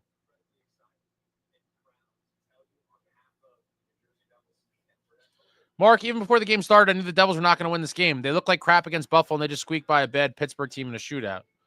Yeah, but I always have hope that we're going to get the team that came out against that Boston Bruins club on Jacques Lemaire Ring of Honor night, and the team that smacked the ever-loving daylights out of the Flyers on home ice. I'm always hoping that team's going to reemerge, but even if they do, they cannot emerge consistently. So it's always a case of, one game good and a couple bad games, or 1-1 back and forth. But in the end, it's just not consistent, and you can't win by showing up, every other game or every third game. Slurp, I have personally coached bantam teams with more character than this BS team. I don't even, how did someone not even start a fight? When we were down 2-0, like, go beg for a fight. Samuel, think the last dollar dog night was at the Florida Everblades. Wow. One of my cousins lives near there. She goes to some games. Dollar hot dog night's a killer, promotion. Chico, Nemec had a bad game, sure, and he was playing hurt early, but I 1,000% agree with Ace. If you open your mouth to media, you better be ready when you get your chance. Yeah, listen. I'm like, talk that shit, but if you talk the talk, you better walk the walk. And to talk that smack and then in his first game here look like that, I'm sorry. Listen, you had your chance. And I'm not saying his career's over by any stretch, but you talked that smack. You got the call up. And I'm like, okay, that was a nice progress report. Maybe we'll call you back at some point this season, but for now you're back to Utica, and I'm bringing Hataka up. Easily. I want guys that want to win and are playing well. SJ, agree. Nemec talked big, but didn't walk the walk. 100%.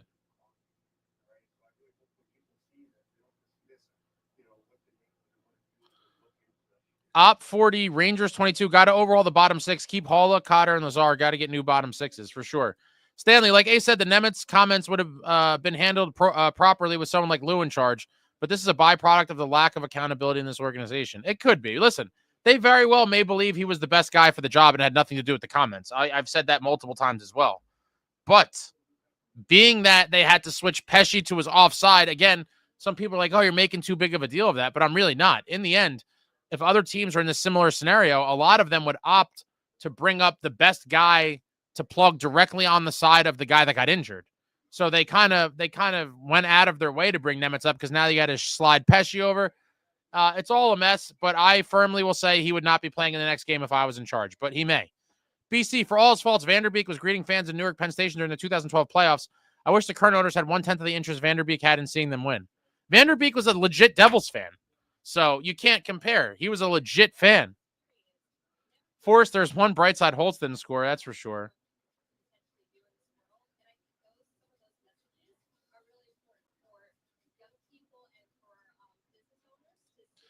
Chico, I don't understand how anyone could see what at least half a dozen performances like tonight since Christmas, and however many more in the last couple of years. I think this core can stay together.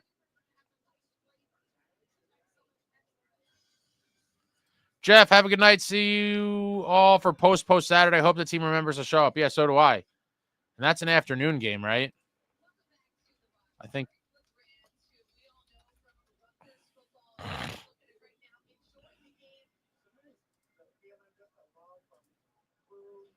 It's just painful. Yeah, Saturday, 1 o'clock. Oh, boy.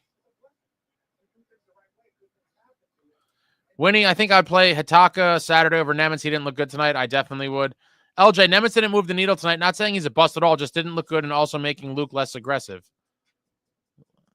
I think we look better with Hitaka in the lineup, and I'd play him.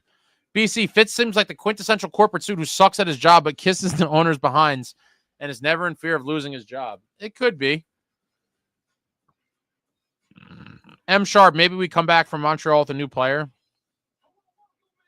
Forrest says they need a Pat Burns type coach. I don't know if some of these personalities or whatever you want to call it, psyches would be able to handle it. Don't we owe Montreal for the hit on our captain? We do. I'd love to see somebody level Suzuki. For sure. BC, Nemec will soon be in the Devil's doghouse. A la Holtz and Fitz will trade him for peanuts. Oh, boy. That'd be gross. It'd be so gross. Stanley, the 7 games were a fluke, Ace. That was the best stretch the team played in 12 years. But 7 straight games? It could be a fluke, but it is just crazy.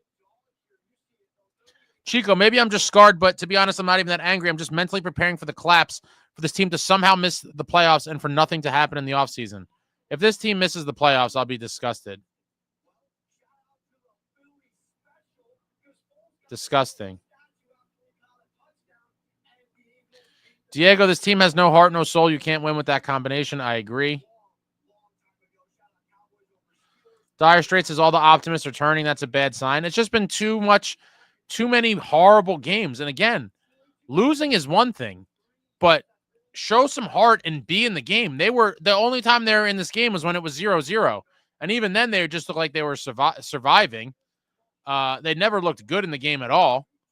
And so it's going to be hard for people to be, I'll be optimistic to a certain point, but I'm not going to be eternally optimistic. And we're now at the point where my optimism has been zapped out of my body. Forrest, this team will barely be holding onto a wild card spot by mid-March. It's all broken. This is not the right core. A lot of people have been saying that. I hope that's not the case.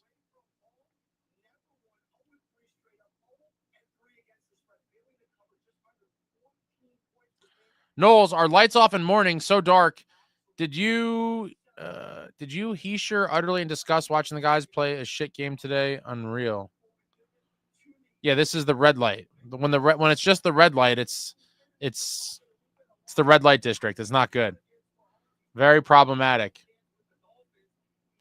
Retlaw, good thing I didn't get season tickets. Oh boy, this has been a season of pain and misery. Kieran, I was there tonight. Men versus boys were manhandled. It's disgusting what Fitz has assembled. Wow. Kieran, I'm so sorry to hear you were there. That's excruciating. Samuel, this team is making me glad pitchers and catchers report next week. Wow, already on to baseball talk, huh?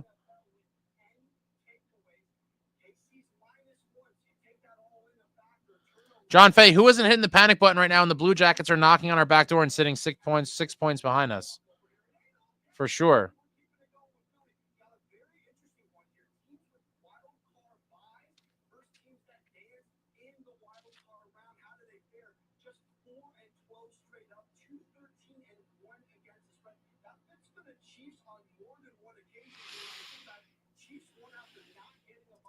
Jason, no, I'm keeping Nemec up for at least another game. Okay. I mean, in the end, if he's a determining factor to make or break a game, that's problematic in itself as well. But he definitely did not look great tonight. I think that's pretty evident. He took that penalty.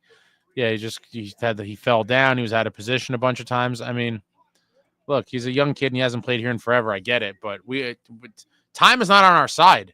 We can't afford on-the-job training anymore. We kind of chalked it up last year because we had no choice. And so it was on the job training and we had to deal with it. But like, we have options now. We don't have to deal with it again. And furthermore, we are currently in a playoff spot that we're desperately trying to cling to. So unfortunately, I cannot afford on the job training at this moment of this season, the way it's all shaking out. We just have no games that we could sacrifice. Ryan, only 26 games left and yet to face the Stars, Wild, Jets, and Oilers. The teams we face remaining season are even tougher. Yeah, I think we have like the 5th or 6th hardest schedule remaining or whatever. Stanley, I think Nico is pissed. He still has 2 years left on his deal. That dude is going to be the finishing touch on some contending team out there. There should be real concern with him leaving here. I've said that forever.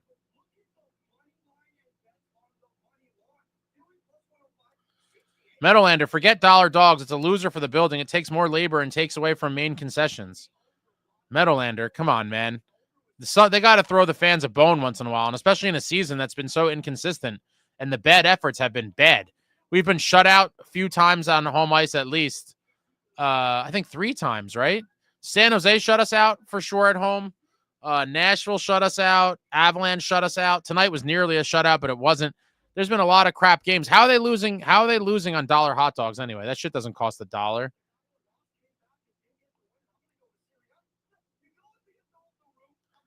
Kieran, Timo played hard again tonight. I think Timo plays hard on most nights, but most people don't care. Slurp, Ace, you're the next coach. I don't think so.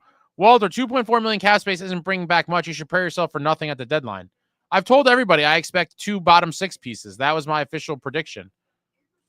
Ritter Engine just got home back from the game with a massive stomach ache. 15 to 40 shots on goal, and I take it's because Nico was out, huh? What a disappointing disaster. Nicole, I do feel these games shouldn't be as disappointing if we didn't know how good we could play. Knowing the potential is there and they aren't living up to it sucks. Yeah, it's a tease. All those good games, and you're like, where are they? Where are those? Where are those efforts? Well, what time did the Devils play tonight? I tuned in and all I saw was a Vegas team and an NJ goaltender. Yeah.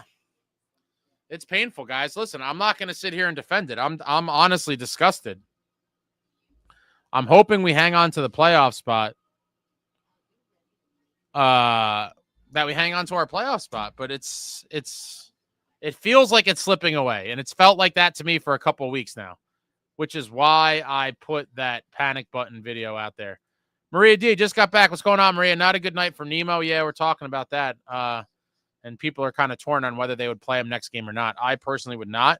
We have no games to spare here, but Anson Meadows, clone Torts and bring him in. We'll have half the squad in a frying pan lighting them up. Stanley, how are those 2 San Jose losses looking right now? The team is screwed. I mean, all the bad losses are bad, and it's not a new problem. It's been happening for a few years now.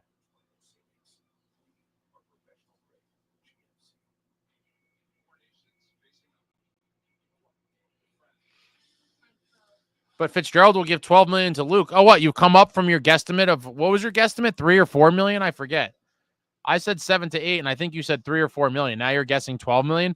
Well, sarcasm aside, there's zero blood in this team's veins. They need peace, sure, but they all need to get some fire in their bellies. I can take a loss if they show some spirit and effort, not this. Yeah, there was nothing there. Ryan Fisher was there too. Thank God I'm pulling up home. The good news is the next game has to be better. Sort of, Ryan, but that's unfortunate that you had to sit through that. Looks like is that your son in the photo there? I hope he didn't have to endure that game tonight. That is a form of child abuse right now, Ryan. Bringing your kids to Devils games might be considered child abuse. Jay Snow, yeah, I might be going all in on the Knicks now. I mean, this team is so unenjoyable to watch. Mark, it was 2-0. I turned it off. I knew this team was done. If they don't make the playoffs, which is not looking bright, I will officially call I guess that's supposed to say 22-23 season. You have 2002, 2003. LJ, I might be bugging, but I think Pesci has our first fight in 2025, 1 fight. Yeah, and he didn't even take the gloves off. I think that's accurate. That is accurate.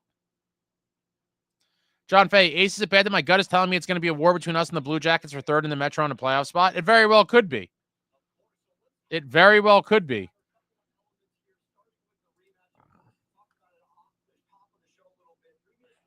It could. And the wild card teams might end up having more points than the 3rd in the Metro.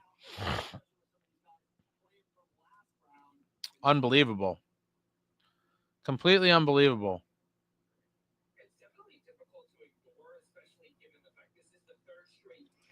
Nancy says Fitz needs to wake up. This team is struggling so bad. We need to trade ASAP.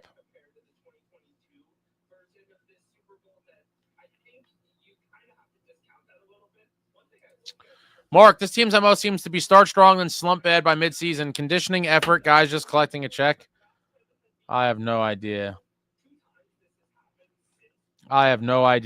Chico, $8.8 million per, 0 shots on goal tonight. I don't care how much he hits. He's a player that needs to take over a game like tonight, and he didn't. This isn't basketball, man. One player can't really take over a game by himself. The entire team looked completely tragic. Let's see. Let me see the Devil stats.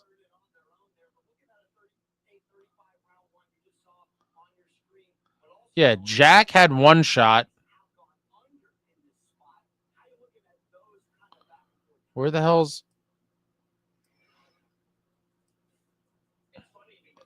Yeah, Jack and Brat each had 1 shot. I mean...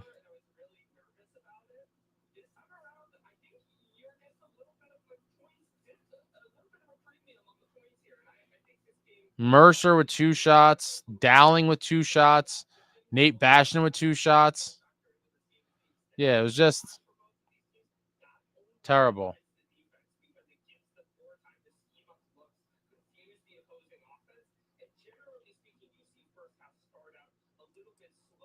Captain Rafungo, Fitz can't wait until the deadline. He needs to move and add players now.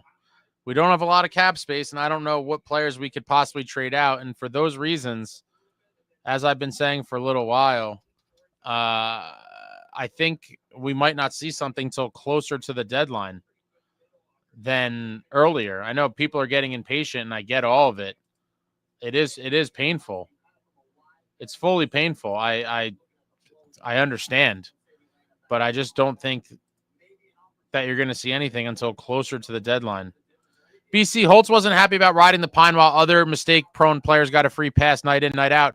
Fitz publicly trashed him and then traded him. Nemec is next in Fitz's crosshairs. Maybe. Ryan said his son did too. Child abuse. Yeah, poor kid. I hope you got him a popcorn or a mini stick or something. Kieran, Nemec's life was forever changed tonight. Will never be the same. I hope not. What's going on, Matt? M. Payton, I hate how soft this team is. Sheldon needs to kick a garbage can, almost making me wish we got Berube. First game of my life, I left after the second, and that was with free food. Wow. You left early with the free food. I could never leave early, but I can understand those that do. I won't judge. People have long trips back and stuff, and if the team, didn't want to show up tonight, why should you stay there through the end? But it's hard for me to leave with the free food, Matt. I like to stuff myself to the very end. Chico, it probably was a typo, but it's hilarious to me. This team might get so bad that they revoke the 02-03 Cup one. Yeah, I think the person meant to write 22-23. John Fay, if tonight doesn't show Fitz that something needs to be done or needs to happen, then I don't know what will. He might just be waiting for next year, guys. And if that happens, I will probably boycott, I think. Walt, Nemec did look bad. This is a tough spot to throw him into when the team around him isn't playing sharp. That penalty he took goes to show why it's important to spend time in the AHL and grow properly. Justin says playoffs maybe, cup contenders no. If they can somehow get into the playoffs and then one day just show up like the team we saw in mid-December, that would be swell. Mark, it's mind-boggling like day and night before Christmas and after Christmas. This is worse than inconsistency. It's unexplainable. I agree that it is. Stanley Nason's comments are damning.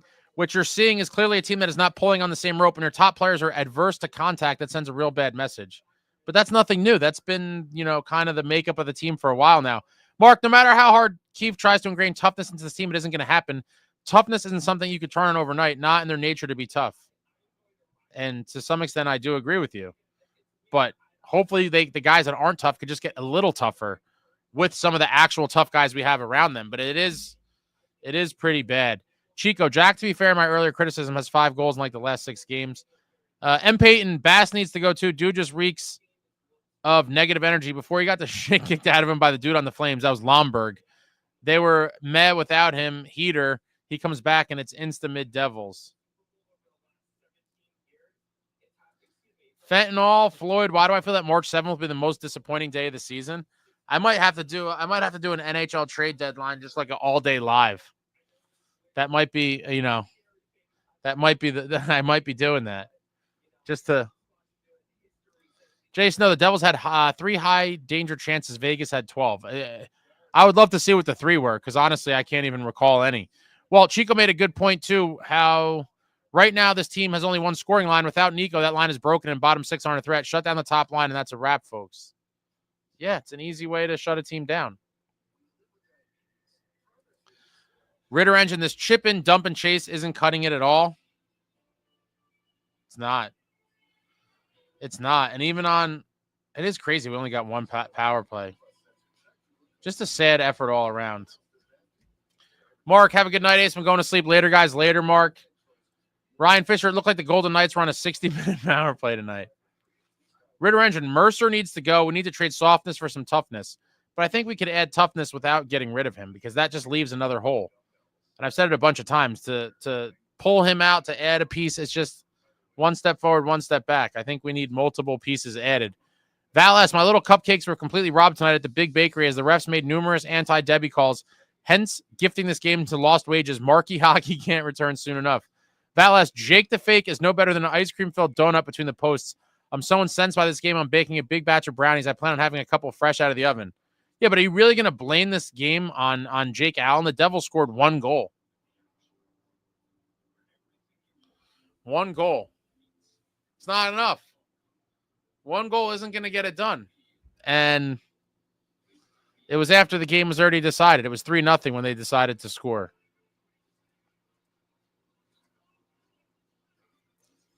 So it's really hard for me to get on a guy like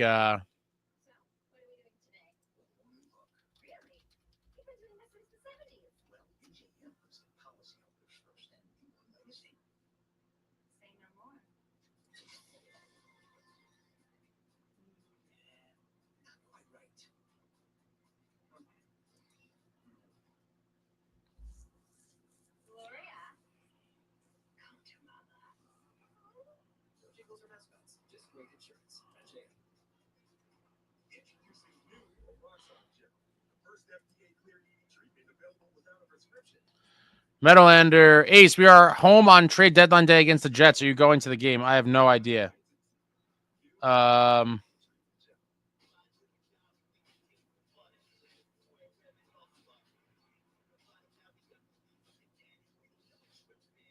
It depends. If we don't make a move, I might not go to another game the rest of the season. Walt says Allen was the only guy who showed up. He definitely did. John Fay, I don't think Allen is to blame when the team in front of him didn't even want to show up by the looks of it. Completely. Samuel says last year the goalie would have led in 7. I agree with that as well. Yeah, I can never blame a goalie on a night we score one goal. Anson Meadows, no trade will fix this team. I think a couple trades could help. But wow. Dan, with 26 games to go, what would be your ideal record to feel comfortable as of tonight with this group? You mean through the 26 games, Dan, from here on out? Is that your question? From here on out?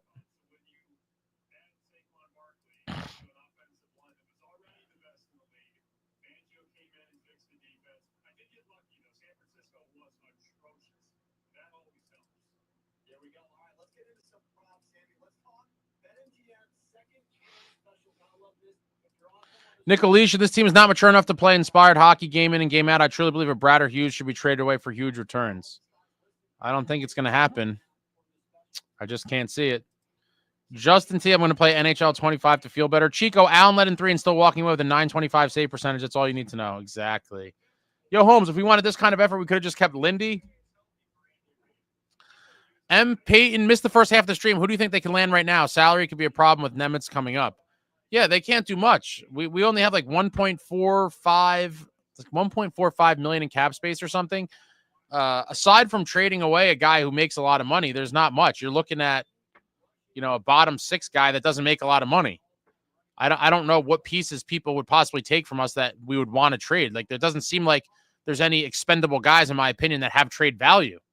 People keep saying Mercer. I wouldn't want to trade Mercer because, again, that's a guy that I think you obviously want is one of your better forwards, and you need to add guys to push guys out of the bottom 6. But, trading Mercer for another guy, that's just it's a lateral move, in my opinion. You need additional guys. Well, anyway, got to go. Let's hope for an actual game on Saturday. Hit the like button and give Ace something to smile about, and let's go Devils. Yeah, thanks, Walt. Hit the thumbs up for your boy. Hit the thumbs up for your boy.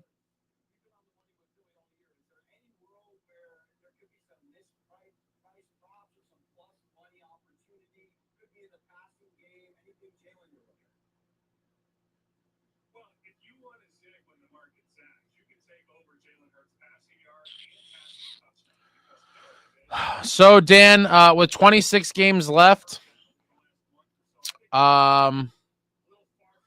realistically, to still make the playoffs, realistically, to feel comfortable about making the playoffs with 26 games left, I think we would have to go like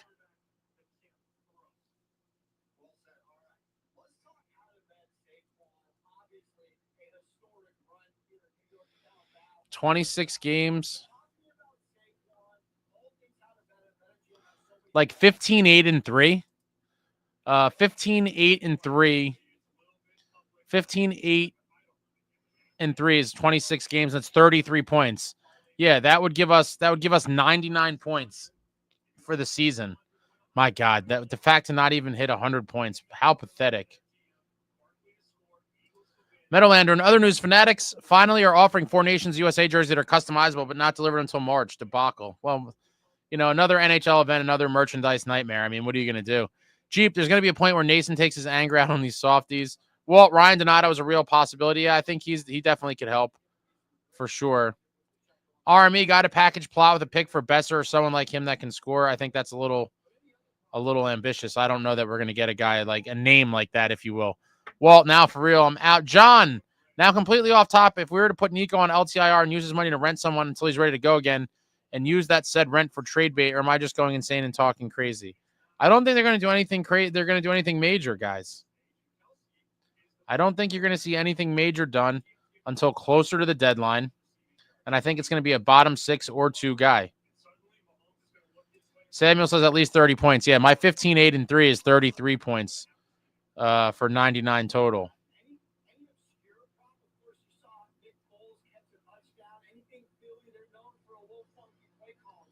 Jay Snow, Mercer is trash along the walls. He's another small, skilled forward.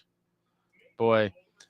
And Peyton, think anyone's dumb enough to take Dougie's contract? I like Dougie, and I do think people kind of sleep on what he brings to the team. I think you obviously have to look at it just because of from a financial perspective that if someone would take his contract, you probably have to do it. But I don't know that you will. And so if you have to retain money on him to move him, I think it's not even worth it at that point. You might as well keep him because he still is our most offensively productive defenseman. And without some of his offense, God, the offense would really be sleeping on some nights. Mark, I remember the 10-11 season when we went on a heater. Many of our top guys were injured, and Nick Palmieri was on the top line with Covey. That team had heart. Oh, my God. Palmieri. That's a throwback for sure. Jay Snow, Mercer's 27 goals was a complete outlier. It could be. Matt, M. Peyton, yeah, but long-term, what do you think you do with that even 25%? So what, 25% on $9 million? So you're talking about retaining, what, 2.25? I guess that frees up 6.75. Anything's worth looking at. 25% is not terrible, I guess.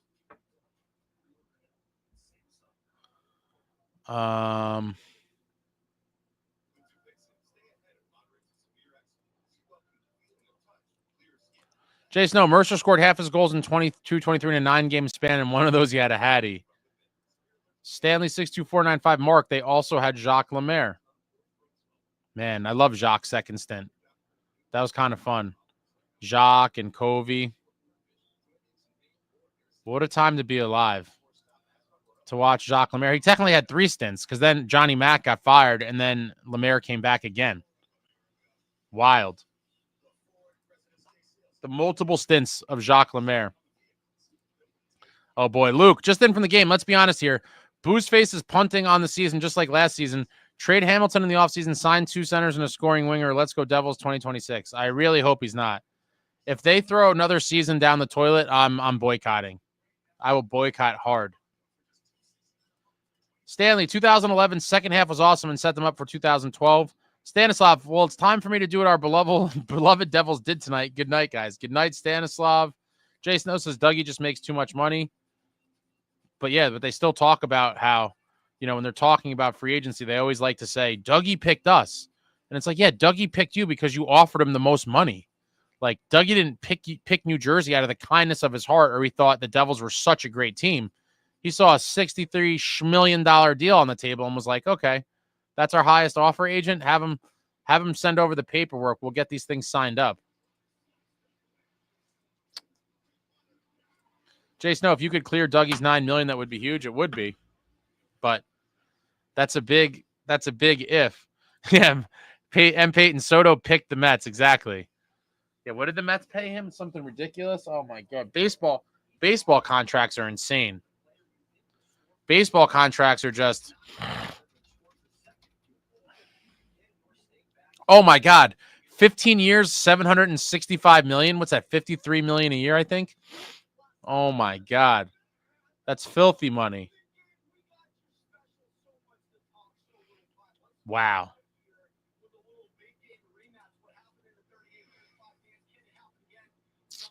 Stanley Fitz is trying to remove more dickheads from the roster. I really can't stand him. 800 mil. Now, Soto didn't get 475 mil. I'm looking at something that says he got 765, and it could be worth with his. If they boost the average annual to. So it could potentially be worth up to 805, but it's at least 765. That's insane.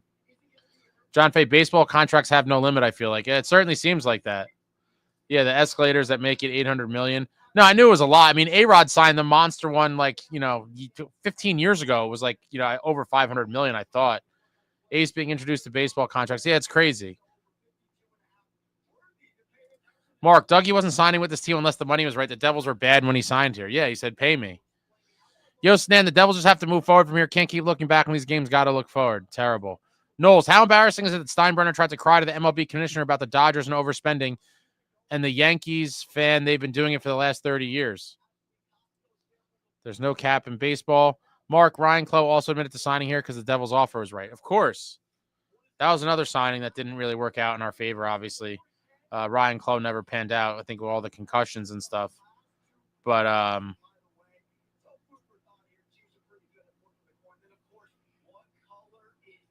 don't know, guys.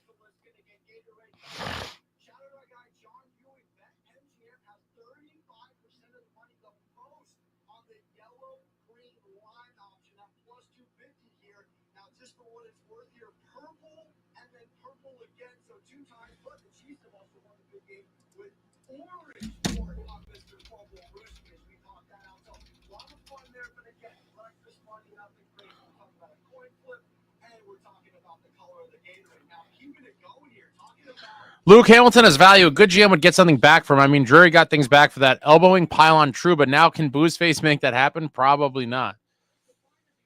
Oh, man, it's just disappointing. I just want some impact players. They're not even impact players, per se. Just guys that could have an impact on this team. Bring us some signs of life. Hit people, smash people, fight people. Just anything. This was just a no-show, essentially. Yo, Snan, do you think Nico stays in New Jersey? I think that a lot of that depends on what happens between now and when he's a free agent. If we continue to suck like this, I can imagine he's just like, I want out of this dysfunction. At that point, he could have, if we missed the playoffs, he would have been in the playoffs 2 times in 10 years or something. I mean, that's wild. Evan, that was George Steinbrenner. Hal has not been overspending. He always wants to be under the luxury tax. John Fay, so then you can pay someone, what, 15, 20 million for 1 to 3 years? And I would say yes, yeah. Mark, if we lose Nico, we could pack it in with this version of the Devils. He's the glue that holds his team together. I think that's very clear. John Fay, if you think 20 mil is light work in baseball, I wonder what 20 mil would look like in the hockey. No, 20 million would be, what do you mean? 20 million a year is a lot. It's crazy. M. Payton, is there anyone in the room that can fire them up? Nate said they need to care, and Sheldon immediately covered for team and told the man he doesn't like using that word. Yeah, I saw. I don't know. I just think it's a different world now. Guys don't really want to kind of get in other guys' faces. And I think that's an element that you desperately need to keep people accountable and keep everyone on the same page. The old school Devils had that. I do not believe this Devils team has it. Yo, Stan, you could definitely trade over Plot and some extras to San Jose, maybe. Mark, other teams are always willing to help the Rangers because they're a major market team and bringing a lot of bringing a lot for the revenue sharing. M. Peyton, can't believe I'm saying this, but almost wish they gave up something for JT. I would have went for JT. Even with the $8 million, it's gonna age poorly, but who cares? That's a win now move. Hopefully you get 3 or 4 good years out of him.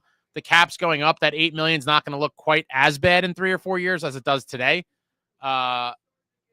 I would have went for Miller. I thought he was the type of dog that this team desperately needs. But supposedly Fitz inquired. They came out today that Fitz, tried something, but another hope and wish. Trying and actually getting the guys is 2 different things. Jason, no, I'm just sick of bad years of bad hockey. Can you imagine another rebuild? No. If there's another rebuild, the whole organization needs to be nuked. To how much we won the draft lottery 4 times. You get Jack Hughes, Nico Hischier, Luke Hughes, and Shimo Nemec as a result of winning draft lotteries, and to still suck is unfathomable and unforgivable. John Fay, the real question is, are we still in the rebuild process? Are we in the workaround with our rebuild core we got process? It seems like option B, but I'm curious to see what that looks like for the rest of this season.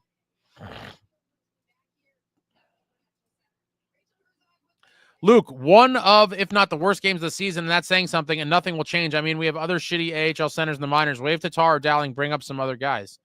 I'm always down to try some new guys, especially after a game like this. SST says the Devils missed the playoffs. I'll request a call in. John Fay, I think JT even admitted to not wanting to come here, and he said he wanted to be a Ranger, but I think I was just seeing things. He probably did. Jason, no, it's crazy. Couldn't they pick some guys with size? Luke, Ace Run rebuild 2.0, 3.0 is waiting for Quinn Hughes. Oh, boy. The never-ending rebuild. Yeah, it's bad, guys. I'm not gonna sit here and say that it's not. I mean, this is almost as ugly as it gets. I mean, just a lifeless outing. A completely lifeless outing with nothing to be excited about. Bring up Legary. At least he's got balls. Yeah, I liked him. And Keith praised him after the game or 2 that he played. He was getting in the mix. He was in the corners, digging out pucks. I thought he was going to get a longer look, but then as guys got healthy, he was right back down. Mark, I used to laugh when the Oilers constantly got number 1 picks and were constantly rebuilding. Now I'm on the other end.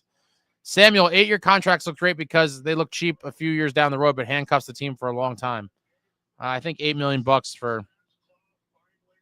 for Miller in those increased cap environments were worth it.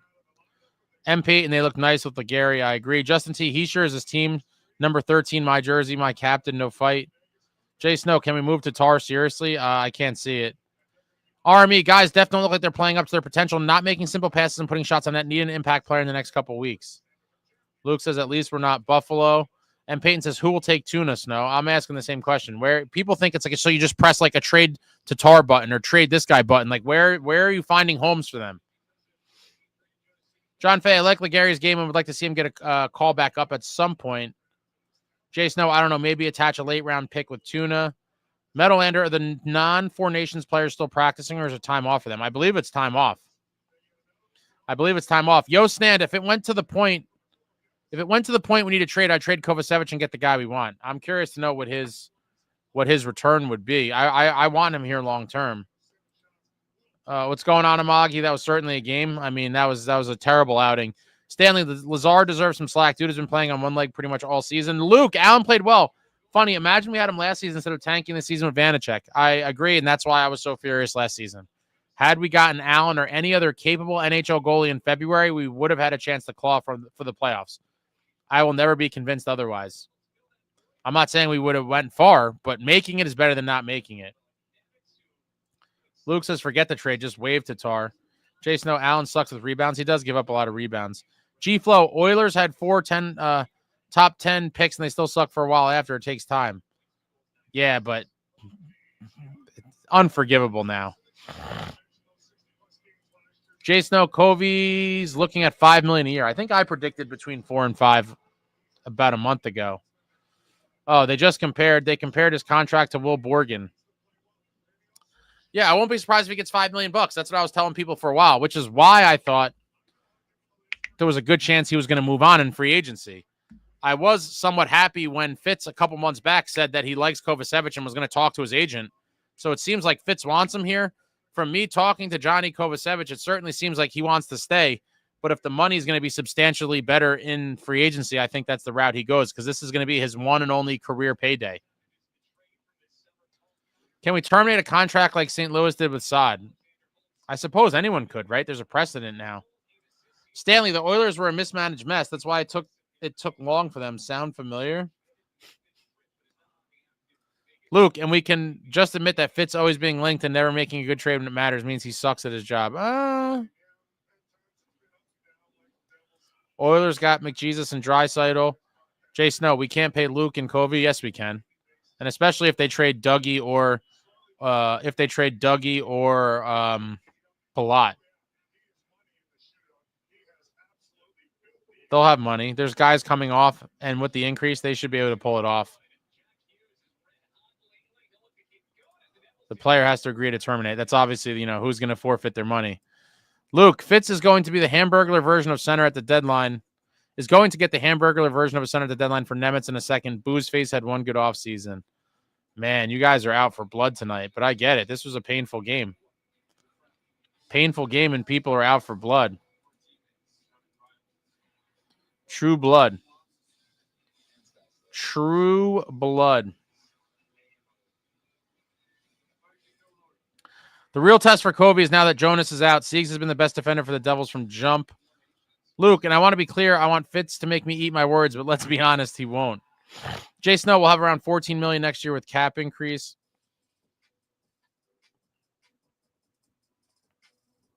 Old man Splitfoot need to pick up at least one grizzled vet to help lead this team. Seems like this group ain't getting the message otherwise. I agree with that.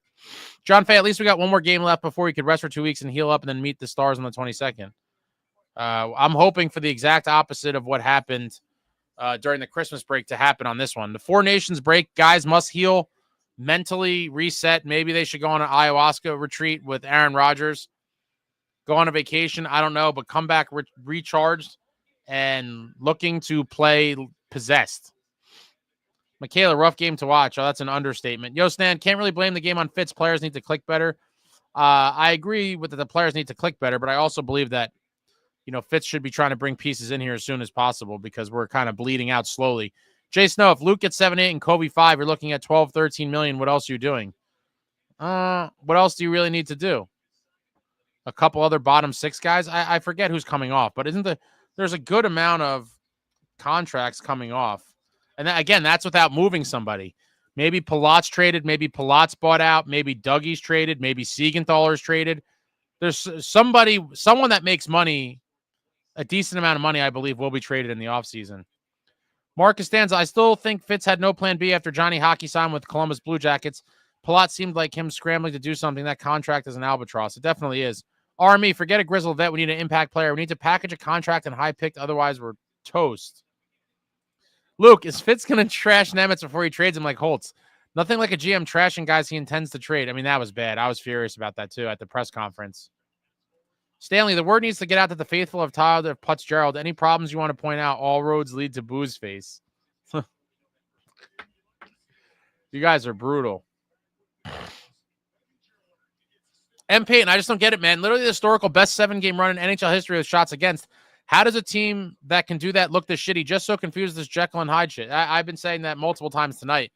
It's just astonishing. I've never seen such a difference within a season of a Devils team that was so good on some nights and so shitty on other nights. The difference is just the top of Mount Everest and the bottom of the ocean. They're not, it doesn't, if they wore different jerseys, you would have no idea it's the same team. It's like so different. And that's part of what makes it so frustrating is because we have seen when they were performing at a high level what they looked like. And it's just so far from that now that it's truly maddening.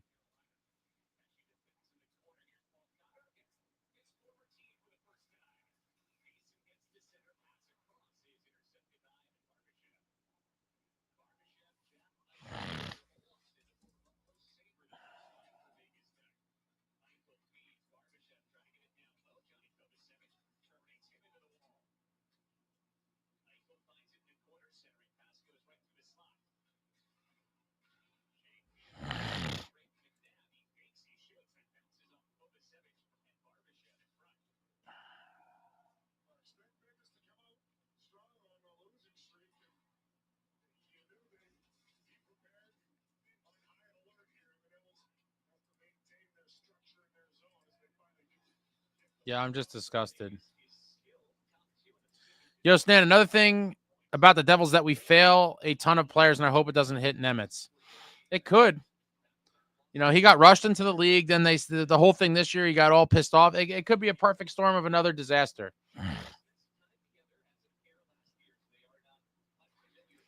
Mark, I think that 7-game stretch having a lot of our offense only guys committing to defense. And also the offense was playing better. And so one of the best defenses is a good offense. If you could stay in the O zone and put pressure on the other team, that is the first line of defense, essentially, is being in the O zone.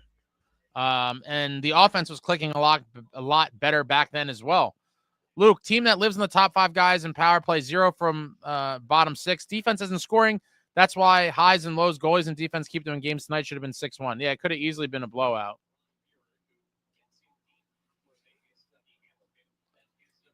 Mark, I think that was what made them tougher. It was almost like old-time Devils hockey, a commitment to both offense and defense by everyone. How the mighty have fallen. We are nowhere near that team. Luke, Crossy, have you seen him? Just YouTube a few of his interviews. Best one is when he drafted Stillman. Dude was drunk. Oh. Michaela, they get so discouraged after they give up 1 goal, they turn into a completely different team. Knowles, I think you might be right. I think Fitz is aiming for next year's cup. Would be happy with a postseason run past the first round or 2. We'll see what we get at the trade deadline. Oh, man. If we don't get somebody, I'm going to be devastated because, you know, a whole nother year wasted after we wasted last year. I was furious. And a whole year to be relevant again is not good. To have to wait that long, it should never be. And so for me, it's playoffs or bust. If they do not make the playoffs, there needs to be drastic, sweeping changes.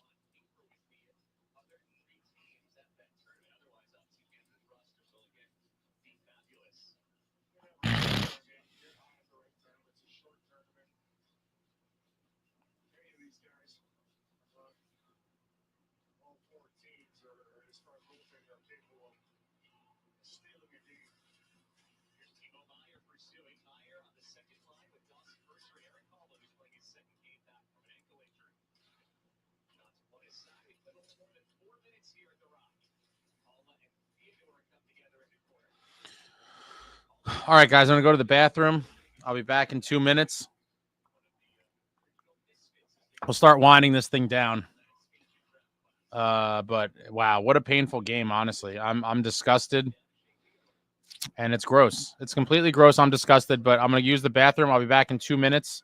Throw any questions, comments, whatever, suggestions, whatever you want. Throw it out there. We'll start winding this thing down when I get back. I'll be back in 2 minutes.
John faces, if we don't get someone at the deadline or don't try to at least do something or move someone, this fan base will riot and want Fitz head on a pole for allowing this team to play like shit. Maybe. I think a lot of people will take the future is bright. Stanley, be prepared, Ace. The season is Groundhog Day. I certainly hope not. G-Flow, they shouldn't get a break for the 4 Nations, just bag skates every day. But I think it's in the CBA.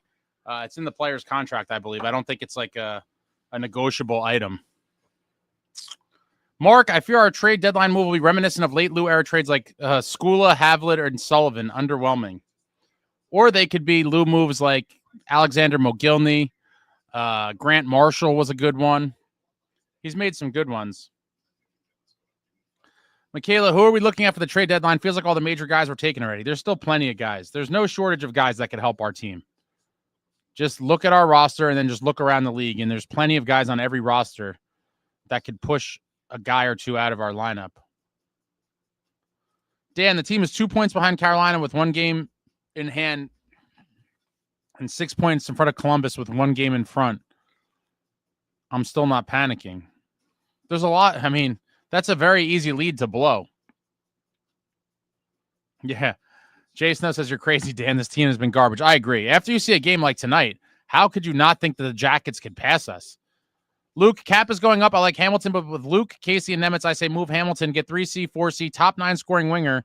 Lazar, Bash, and Camp in fights at best. Dowling, Tatar, goodbye. Yeah, I'm not mad at that at all. RME, we need another goal scorer real bad. Jay Snow, if we got Tanev and Donato, I'd be happy. M. Payton says, imagine if Fitz took Logan. Oof. Yeah, I mean, people are going to point to that as another snafu. But in the end, that's more of a... Most of the time, the GM is going to go with the suggestions of the scouts. And I believe the scouts told him that, you know, Nemec was the guy. Logan Cooley, almost a point-per-game player right now. Playing center, almost a point per game. Painful. That could be, you know, in years from now, that might be as painful as taking Holtz over Askarov. Marcus stands. The only way Fitz brings back anything significant is if he moves something significant. You can't get a good return moving scraps. I agree, but you can get teams on, you know, for rental guys, call them rentals, you know, that are going to be an unrestricted free agent this summer. Guys that are on those deals on teams that aren't going anywhere, you might be able to get some of them for like a 3rd round pick. It is possible. And Peyton, what could have been. Stanley, too late for trades. The bald wonder needed to make a move a few weeks ago, but par for the course, sat on his hands while the team spiraled and is now banged up as well. He's awful. I think that's a little dramatic. There's still plenty of time, but yeah, obviously time is not our friend right now. Jason Otana plays that gritty style, and Donato is a good 3C. John Fay, it doesn't need to be a big move, but at least do something small to help this team because by the looks of it, we can use help badly. I agree with you. I think bottom six, bottom six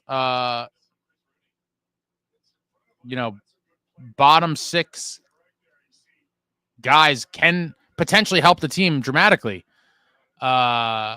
Nico coming back is going to be a huge help too, but Columbus is right on our ass. Jason, Donato's going to have so much competition. I agree. Luke, Riley, 50% retained in Novak. Nashville is the most disappointing team. What are you trading? What are you offering for that, Luke? Make a move. M. Peyton, fair point on the scouts. Yeah, I can't kill Fitz for it. I mean, in the end, he probably has the final decision, but his job is to put scouts in the position to scout these guys and give him their opinion. And I'm sure all the scouts were probably in unison saying, this kid's the next great defenseman. You got to take Nemec. So what's Fitz going to do? Be like, oh, well, you know, you guys have watched all the film on this kid and did all this research. For some reason, I think we need the center, so I'm going to override you and get the center. Like, that's not really how it works. So it's another indictment on the scouts, in my opinion. And again, it's way too early to call it a miss, right? I mean, the kid's super young.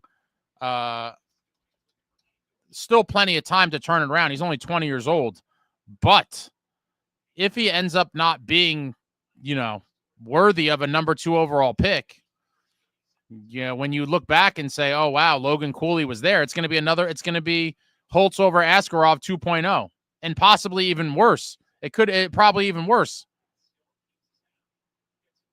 John Face says anyone who isn't panicking right now is on something. Luke, not true. Lou got Covey for Johnny O in the first and the rest were spare parts. Yeah, but there was a weird situation going on in Atlanta at the time. You can't count on Fitz recapturing some Lou magic and bringing in a top 10 offensive player in the league at the time, which Covey was, in my opinion, top 10 easily. And Lou brought him in for a very good deal. Stanley, you know your GM has cheeks when his own family refuses to sign him with his team. There's just so much material. Oh, boy. Peyton, M. Peyton, I forgot. I tried to forget he took Holtz over Askarov. Also feel Askarov could have been had last season and last offseason. I'll never forget Fitzy for. Yeah, I wanted Askarov. I thought he would, even after we got Markey, he would have been a great addition. But I think Trotz was, but I think Fitz tried to ask Trotz in Nashville about both Askarov and Saros, and supposedly the asking prices were astronomical. So I think Fitz moved on, went to Markstrom, and then after we got Markstrom is when Askarov's agent went to the media and kind of forced Trotz's hand. And so I think they traded him for much less than they were asking for him like a month or two before. But if I was Fitz, I still would have loved to try to grab him at that point. And I think the issue where this is another thing I'm mad at Fitz for is like he made these pillow talk promises to Jake Allen that he was going to be the backup this year. And I think that was what pretty much got in the way because Askarov wanted to play in the league this year. And I get it. Like, I hate when guys do this, but it seems like more and more over time, the modern hockey players are becoming more like other athletes where they threaten stuff and they go to the media. And so teams kind of try to handle it with kid gloves and massage it a little bit. And I think the main thing for Askarov is why he wanted to leave Nashville. He's like, I want to play in the NHL right now. And I think for the Devils with Markstrom and Allen, they were going to probably tell his people, next season will be his year. I don't think he wanted to wait. And I would have loved to see Fitz move on from Allen and bring Askarov in to be the tandem goalie with Markey this year. But it didn't pan out that way. And now we have to hope that either Yegorov or Poulter or Dawes or Malik or Brennan, one of these many goalies we have in the system, one of these many goalies must pan out in the post Jacob Markstrom era.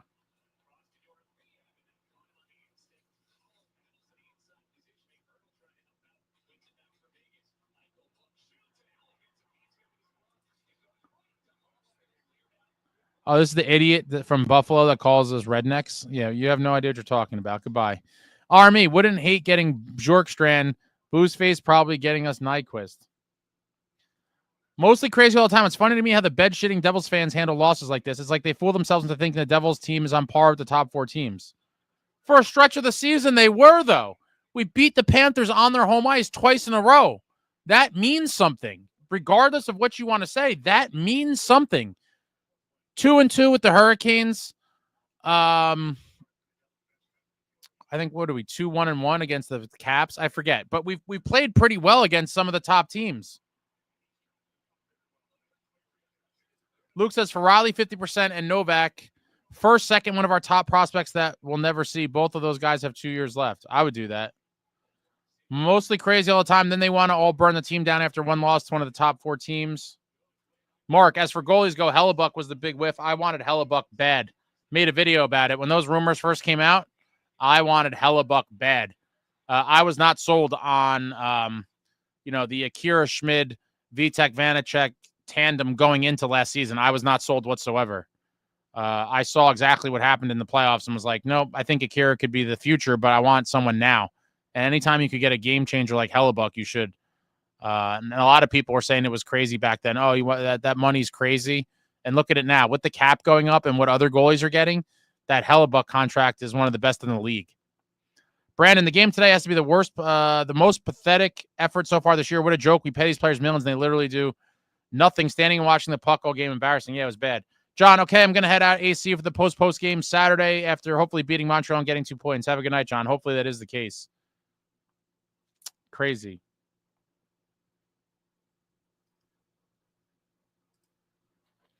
Cody, we need a trade or life for our guys. Luke, it took 4 years to get it right with the goalies and defense. By the time Bluesface gets the centers right, we'll have to get the goalies fixed again. It could be true. Mark, a lot of analysts had us in the top four coming into the season. That's for sure as well. I think we were, on most betting sites anyway, I saw we were either third or fourth highest, most favored to win the cup by betting odds. Mostly crazy all the time. Poulter is 100% the goalie of the next Devils dynasty. I think he definitely has a chance. I can't say it's definitive. I think Dawes and Yegorov for sure are going to give him some competition. And I think there's some other guys that may kind of come out of not really out of nowhere, but they could make a push for it as well. At a minimum, it's going to be, the 26-27 season. And if Markstrom plays well next season, I could see him playing another year or possibly two. And I think people forget that, the Markstrom era could last beyond next year, depending on how things go. Stanley, did you just say someone from Buffalo calls us rednecks? Yeah, some troll. Guy's a loser. Mostly crazy all the time. I live on a farm in Texas, so I'm definitely a redneck. Wish I could have thanked that Buffalo dude for such a compliment and an honor. Mark, Dawes would be good if he could learn how to handle wraparounds. Brandon, games like this, how on earth would goalies want to re-sign with this team?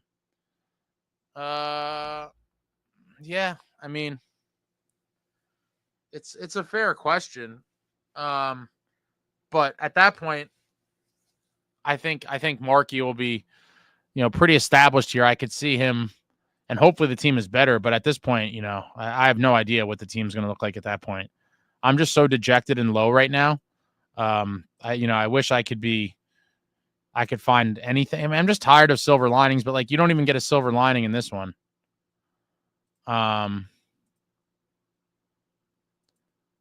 So there's nothing to be happy or proud about after a game like this. And it's terrible. It's painful. But hopefully the team does make the playoffs either this year or next year or both.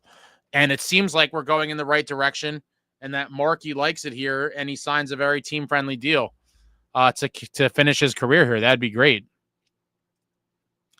Luke, Fitz equals Crawford. Drunk caught having an affair retires.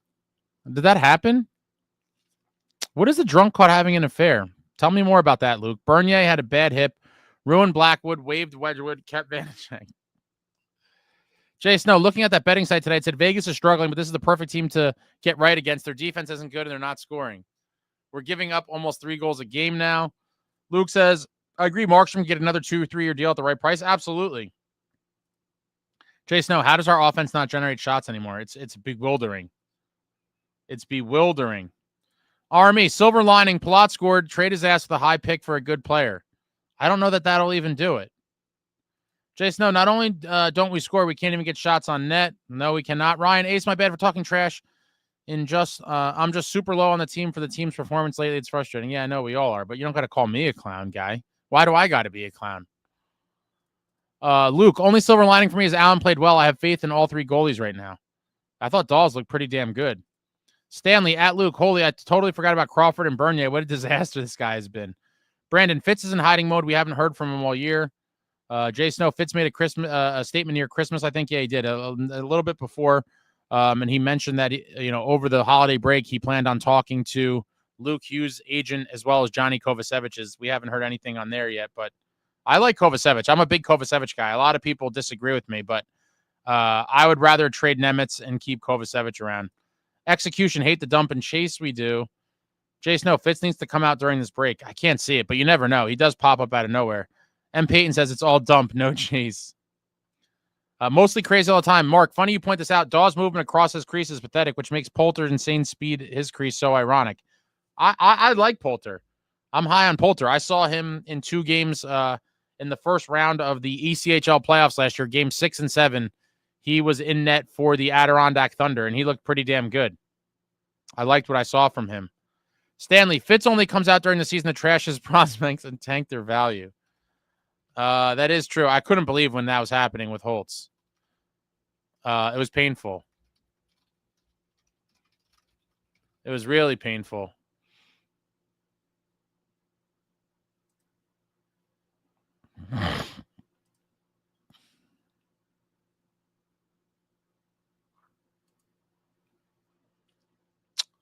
Man.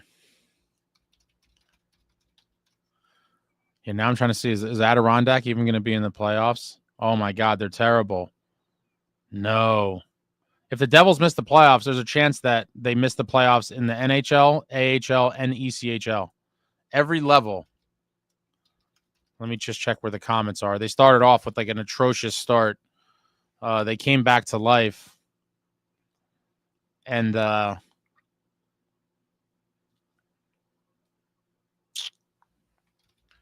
I think it was too little too late, though. They've had some decent little streaks here and there, but I think they're going to be on the outside looking in, too. Oh, yeah. Last place in the North Division. My God. Wow. Wow. Dan Barber, do we need Jan Denis to come out of retirement or whatever Rocky's hiding behind? What a throwback name there. Jan Denis. Wow. Wow. Luke, I told you when I called in, Crawford went to the player substance abuse program. He retired and needed to save his marriage.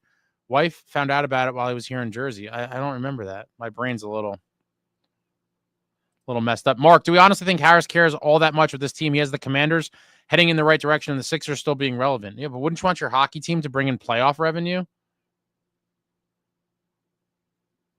Brandon, Fitz should come out, should at least come out and give us somewhat on a plan on what he's looking for. No way. Jason, no, he has to say something about this garbage he put together because our prospect pool sucks. Does anyone watch the ECHL?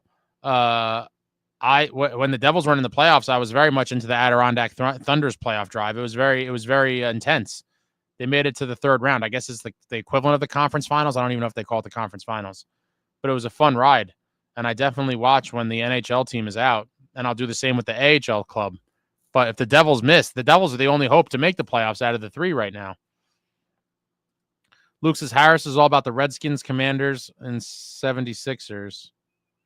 Amagi, no talk from Fitz whatsoever at this point. Reminds me of when game developers don't communicate with the fan base when their video game is absolutely sucking online. Feels unprofessional since.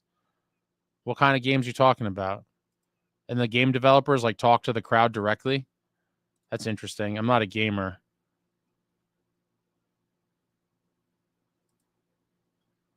Fans are paying customers. Absolutely. Brandon, I just don't get it. We see glimpses of an amazing team, or we see a team that honestly would have lost 3-0 to an AHL team. Yeah, the tale of two teams.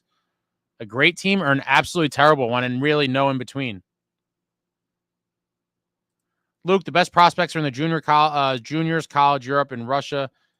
Jay Snow, they still want to make money. They're businessmen. Exactly. Playoffs is money. They should care. Forgot Jan Denis who needs Scott Clemenson. Dude held down the fort. Marty was put out long-term. Yes, he did. Mostly crazy all the time. Yes, Poulter is raw, but his movement is so good. Look at his stats everywhere he has played. He's only gotten better and better with experience. Give him a few years, and he is Marty B. Well, let's not get crazy here. Jay Snow says, oh, boy, this is how bad the Devils have gotten. Aces watching ECHL games. Stanley, playoff revenue doesn't move the needle as much as you would think because they get so many gates from the concerts, etc., I guess. But those concerts that would fall on playoff time are probably already scheduled out from even probably before right now, and the NHL would have to work around them. And so it's not like they're going to probably add things on that short notice. So it is essentially all additional revenue. But I guess if you're saying they're looking at the whole pie and it's like, oh, what's the difference between, what's the difference between 900 million and 915 million or something? That could be the case.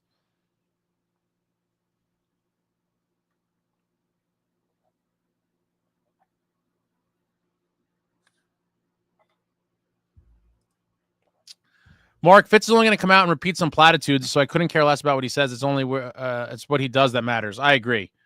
Talk is DMX as the rapper deceased, rest in peace, DMX once said. He said, "Talk is cheap, mother," and it is. I don't even care. I mean, I would listen to it obviously if he does any sort of media availability. I'll listen, but in the end, I don't tell me, show me. I want to see. I'm not too much interested in the lip service anymore. Where the hell can you watch an ECHL game? It's on Flow Sports. They have some other hockey as well. I signed up for Flow Sports. It has ECHL. It has some college. It's got some other stuff on there. It's pretty interesting. Not a lot of money. Luke, Devils make the money and they make more in the arena with events than the playoffs. It's a fact. Yeah, but like I just said, they're not going to schedule, the playoff games would be gravy on top. It's not like those games are in place of something else. Mostly crazy all the time. I'm talking about his movement. He just looks like him and his movement in the crease. Okay. Marty's moving. I got it. They got to sell season tickets. And that's a fair point, right? It's like, if you don't make the playoffs, it's going to be hard. If the bulk of your business is season tickets, which obviously they're trying to make it that. If you don't make the playoffs, it's hard to get a fan base and a customer base to buy season tickets when there's not much to be excited about. Josh, really, over-under on Fitz doing anything during Four Nations break? I'm not expecting it. I would love to see it, but I don't think so. I think it'll happen afterwards. Luke, but they could do 2 shows in one day. Playoff game is 1 event per day. What shows are they doing 2 in a day, Luke? And again, those things are already all scheduled. It's not one or the other. The hockey games is just gravy on top. It's not in place of something else. Those other things are already scheduled.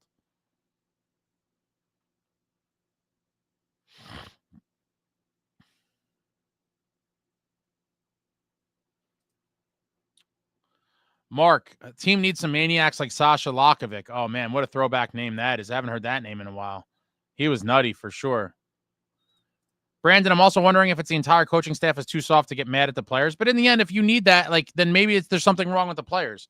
The coaches shouldn't have to get mad at the players to get them to respond.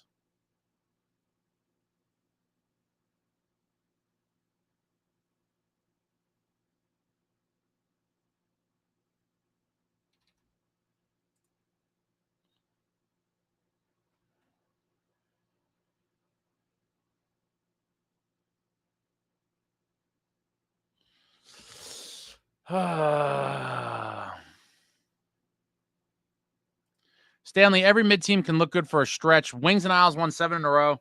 That 2-week stretch the Devils had while euphoric was just a fleeting moment. This team has been spotty since September. Jason Snow says, bringing Scott Stevens, making the defensive coach. I don't think he has any interest. Amagi, especially when season tickets are a horrible value without playoffs thanks to Tick Pick. That's been the case for a long time, though. Luke, my money is on no trades until deadline. Roster freeze during the break. Booze face is trash. There is no roster freeze, Luke. I think you're the one that spread that misinformation last time. There is no roster freeze. And I looked it up on the NHL calendar before that, the day you said that as well. This is straight from the NHL's site confirming there is no roster freeze. They can make deals. I just posted it in the chat.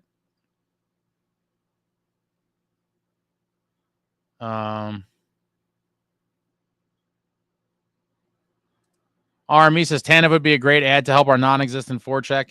Luke, look, I felt the same way. Then you see the financials and they make more. Also, they run plenty of 2 shows in one day. Disney on. I don't debate all this, Luke. What I'm telling you is the playoff games are extra. It's not like, oh, we don't have the playoffs, so we're going to add all these shows now. That's not reality. They don't have shows there every single day of the entire year. They have a lot, but not that many. Queens, New York guy, the 2000 Devils needed Larry Robinson to get mad at them to get them to respond. Ace. Queens, New York guy, you are talking about a different era, my man. A completely different era. You might as well be talking about, wildly different. The players were different. The league was different. The coaches, everything about 25 years ago, it may as well have been talking about modern day humans versus the cavemen that roamed around with dinosaurs or in dinosaur times. Wildly different. Completely different. Larry Robinson, certified legend in the game. And that was back when players would respect a guy like that. And if they were yelled at by a guy like that, they would feel more upset that they were letting that guy down than they would be upset for getting yelled at, if that makes sense. Totally different world now. Luke, the Devils not winning more than 3 once stands out. Yeah, it's been over 2 years now. It's pretty painful.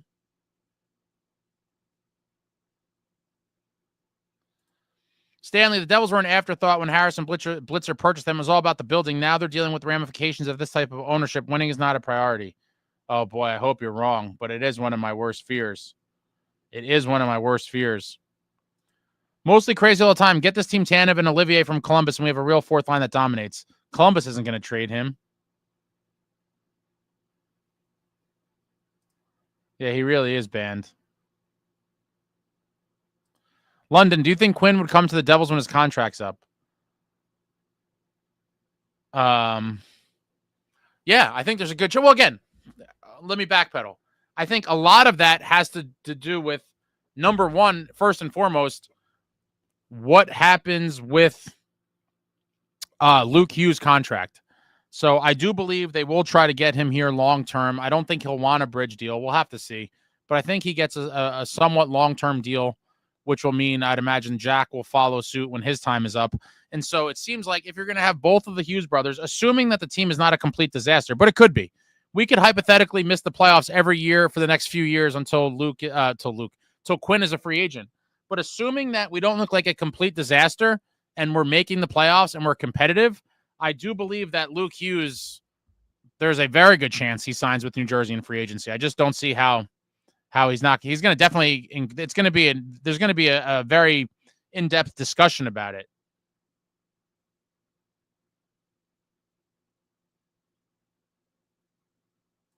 Mark, I wish we could get Olivier, but he's a core piece of that Columbus team. Total spark plug who isn't afraid of anything. Yeah, they'd be dumb to. He's like a heart and soul guy, a piece that we desperately need. McDermott kind of is that, but we need a guy that could contribute a little bit more that has that. Queens, New York, Ace, you're a trip, bro. I'm with you, though, on that. Scratch my head. Toughness just isn't a priority anymore. Not only is it not a priority, it's just blatantly ignored. Meredith, I'm embarrassed to be a fan of this franchise. I've lied the past season and a half when I asked my favorite team to avoid getting torn apart. Oh, boy.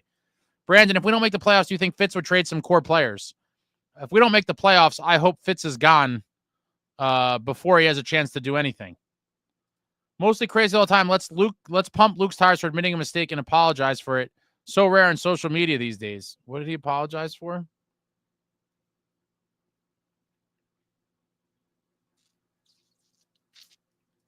Paulie Walnuts, I'm a season ticket holder with my cousin. He called me after today's game and said he doesn't want to do season tickets next season. Thank God we sold our tickets for today's game. I'd be furious. I would be furious if I went to this game. And my buddy called me.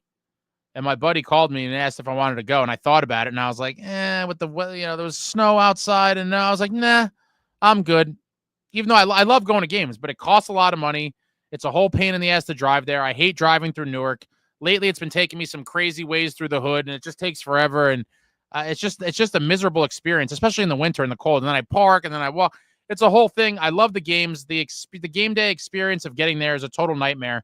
Obviously, a lot of money to do it. And then to be rewarded for your efforts with a night like tonight. Disgusting. Stanley, Brandon, if the Devils miss the playoffs, Fitz must be fired immediately. He should be fired now, but certainly if they flame out, for sure. Mostly crazy all the time. Isn't Olivier a free agent next year? I thought I heard that. That's why I thought they might trade him now. If I'm wrong, I'm going to apologize like my boy Luke did.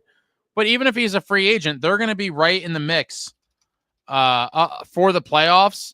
And so I think it would be gutting. They would rather lose. They would rather keep him, I believe, for their stretch run to the playoffs and potentially the playoffs versus trading him, because I just think that'd be demoralizing for their locker room. Yeah, and he is going to be a free agent this summer. His cap hits $1.1 million. My God. What a great contract. That's a hockey player. That is a warrior. And he's got 18 points in 55 games. Guy's an animal.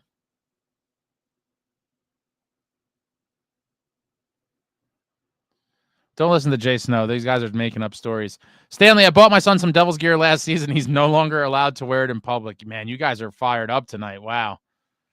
Mark Costanza, Luke and Jack need to get on some under-the-table HGH or something, though. I mean, there's plenty of legal stuff they could take. Creatine and all these bulker things.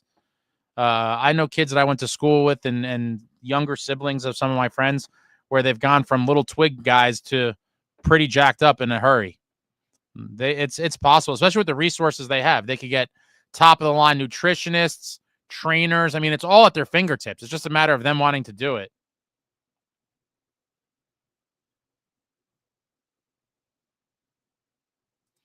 Luke, I'm really happy you showed me there's no roster freeze. Now I have a reason to lose my mind for 2 weeks when Boo's face is nothing. Queens, New York guy. Man, you guys are fired up tonight. My God. I do enjoy the banter, though. It's never ending. Ace, you just said the words I've been waiting for you to say a while now. No more babying our GM. We need to see moves. I've been there, guys. Listen, I went nuts on him last season for throwing a season away. Everyone that's been watching me knows that. To me, it was inexcusable to not get a goalie and give us a fighting chance to make the playoffs. I went ballistic. I was furious. That's a season down the toilet that we will never, ever, ever, ever get back. That is a season gone. A season torched of a core of Jesper Bratt, Jack Hughes, Nico Hischier, Timo Meier. That is a season of their close to their primes, just lit on fire and discarded. And then I was like, all right, there's no point in still being negative. I wanted him fired. I knew it wasn't going to happen. He didn't get fired. And so the only choice I had left was to root for him to do something meaningful in the offseason. And I loved his offseason. I pumped his tires about it forever, even before the season, because I thought they were great moves. As the season began, the moves all looked like they were panning out beautifully, and still to this day, they pretty much have, with the exception of Tatar, which was a last-minute kind of Hail Mary one. But I also did say, I love the moves he did for now, but the real report card, the real judgment day is going to be what happens in the season when we're approaching the deadline. We see where the Devils are. That is where GMs are made or broke, in my opinion, and That's going to be that's the summer's old news now. You can't be trading off of that anymore. He's already that's come and gone. He got his credit, and now we're back to what are you going to do during the season? And if nothing gets done, I'll be furious. Tough driving through the hoods of Newark. Yeah, the GPS has been taking me some wild ways. I'm like, where the hell am I? Ace, we have a Warrior 2 in Curtis, but our coach is hard-headed. No, we do, but the unfortunate reality is that's the only real element of his game. That and whatever his presence does, it does lift the team up. But a guy like Olivier could do more than just that. He does that and more. He has 18 points on the season,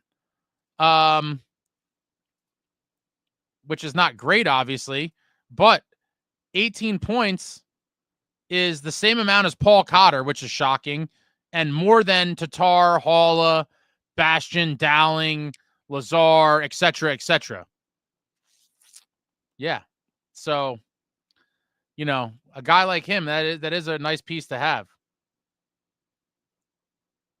Jay Snow, hey, Ace, I've been here since the dog days of summer. I remember the phone-ins. I'm working on that. But a couple times I did it. No one really wanted to do it. And then some people get carried away, and I don't want to get stuck with the same person forever. I'll probably look to bring it back soon. I'm trying to do it in a different way where I don't have to do it the way I was doing it. There is a way, I believe, with like some sort of app. All this shit's annoying. Hit the like button. Thanks, Kieran. Hit the like button for your boy.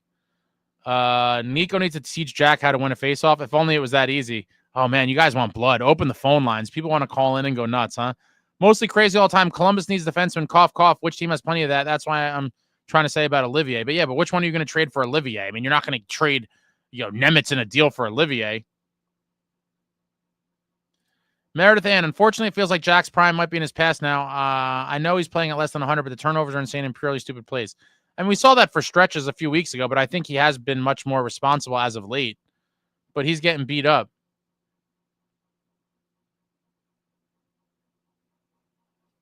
Jay Snow says, I don't watch these other jabronis channels. Did I miss? I don't know. I missed something. I don't know. What is that in reference to, Jason? I may have missed something. The chats are flying in here.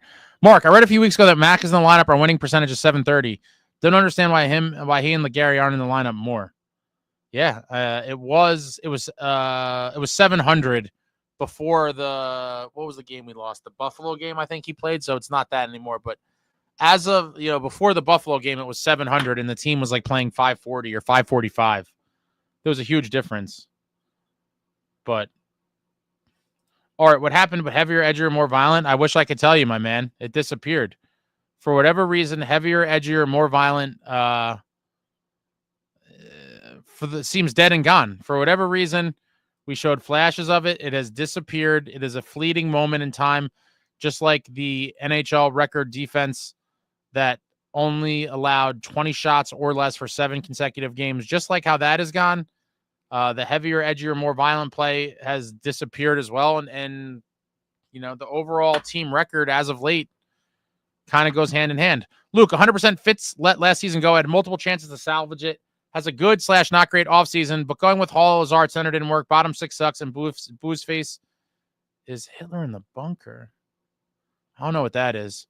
But I have to say, I think you're not being quite fair. I would say it was a great offseason. I have to give him great. Markstrom, amazing. Cotter, Nason, amazing. Kovacevic, he robbed, amazing. Pesci and Dillon, pretty solid. If not a great offseason, it was a very good. It has to be at least a very good offseason. Jay Snow, lighter, softer, less violent. Stefan says, stop talking about Curtis. He is hot garbage. You could say whatever you want, but the team plays better with him in the lineup. Score more goals and allow less. I mean, the proof is in the pudding. Kyle, what do you think a realistic trade for Nemec would look like? I don't know anymore. I used to think he had pretty good value and was held in high regard. I think his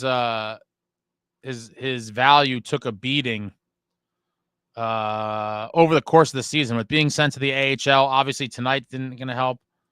Luke, am I the only calling to date? No, I did it a few times. I believe, in the summer. Maybe it was. I can't remember.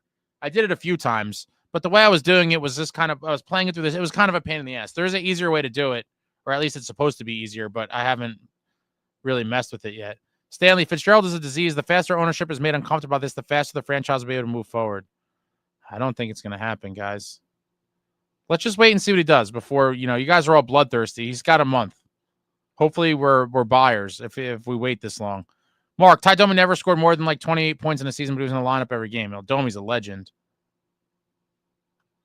Stanley says, Luke, you set the bar high on that call. Tough follow-up. Brandon, running with the Devils Discord channel would be perfect. You can make a waiting room and just drag people in and out whenever you want. So that's what I was looking at, but then I never finished doing the setup. Can I pull the Discord? It needs to be connected with my streaming app, Brandon. And I'm an old man. You have no idea how much shit I have going on just to get this going. I got cameras, microphones, lights, software. I think the Discord thing can connect to the streaming app, but that's the part I have to nail down that I haven't really done yet. Jace, no, got to keep people times on these phone calls. Yeah, but I need to know, does the Discord connect to the stream? Okay, it does. And I did sign up for a Discord, but I didn't do anything with it yet. I looked at it vaguely, but how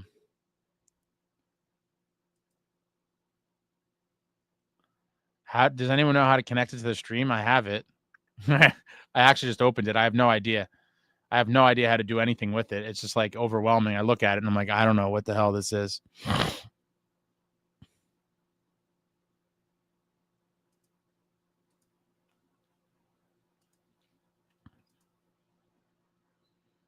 Yeah, I don't know. I have to figure out how to connect it. I registered for it and I have it on my computer. Evan, I like the offseason. The question is, what does he do now? Well, in an ideal world, he gets 2 bottom 6 forwards. Should have pulled up Casey. Mostly crazy all the time. No, but Nemec or Casey for high picks and Olivier. I wasn't just saying straight up for a D-man, but Columbus is going to be looking for D-man. The other team I see looking is Dallas. I would love Olivier for sure, but I don't unless we're getting substantial pieces back. I wouldn't want to trade one of the D prospects for that deal. I would probably do it for Ryan O'Reilly at this point and hopefully get some other pieces added coming back with him. It means Fitzgerald is sabotaging the team. Solid offseason, but you need a GM that works 365 days a year. Wow. Luke, Cotter for a first. He bungled. Tatar is trash, and going with bottom 6 makes it good, not great. With what Washington did was great. He still has time to be a good GM, but no faith. Well, I mean, what? Because you're saying for a first because we traded Holtz? I mean, the Holtz pick was a misfire. And Cotter is a valuable member of this team. I hope Cotter retires a Devil, honestly. Someone said that the other day, and I agree. It may have even been Woodson. Cotter should retire a Devil. And so I can't get mad. The thing to get mad about is the fact that we picked Holtz with that pick. That's the fail. The fail is not trading him in the Cotter deal because what the hell were you going to get for Holtz? He was a grenade. It's a good thing we got rid of him when we did. What do you think Vegas would be able to trade him for now? Nothing. So the Discord links to the stream. Okay, that's what I have to figure out. Jack McCabe, Fitzgerald's only move this deadline is for a 4th-line winger, not even a center. What would your reaction be? Say he brought in Pat Maroon. If that's it, then terrible. Terrible. Don't insult our intelligence. And it's funny, I wanted Pat Maroon back really bad like a couple years ago. I don't know if he could help us now, but I really wanted him a couple years ago. But one move like that is not going to, no, that's not going to be enough. One of them has to be a center, obviously. Without Nico, we struggled in half of the games in the faceoff circle. Kieran, when is the last time Hamilton drilled someone, especially at his salary? The last game he drilled someone led to a goal. It was a couple of weeks ago. And I think Jack scored. Let me see.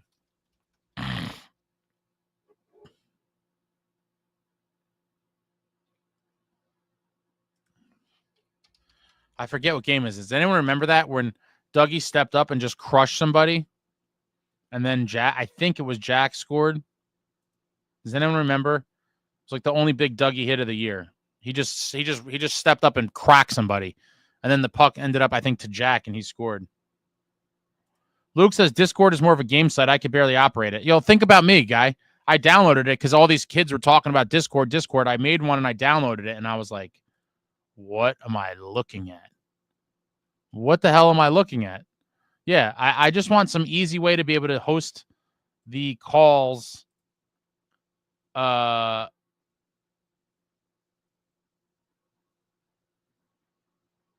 in the computer. Jason said people use Discord all the time to take calls. Yeah, that's what I'm going to have to do.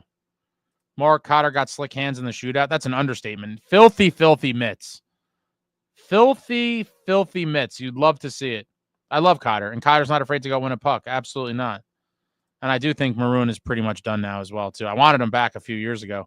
Luke, yeah, and Holtz was Fitz' pick. Top 10 busts. How many busts? Typical terrible asset management. Again, Luke, on that one, I'm blaming the scouts more. But, you know, they're his employees, so he takes some of the blame.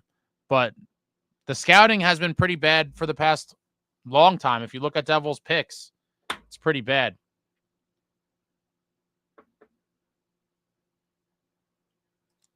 Okay, I was close. So that was the most recent Ranger game. He drilled Cooley and Bratt scored. Yeah, that was the last time he hit somebody, I think. And I was like, where the hell is this guy every game? After he did it, I was like, wow, this guy could do this? How about you do it more often? Luke says if you solve a problem you made, it doesn't make you good at your job. That's one of my buddy's arguments. And to some extent, it is true. He uses a firefighter analogy. He said if you start a fire and you watch the house burn down and then you eventually put it out, do you get credit for putting out the fire? And it's like, not really. I could get that.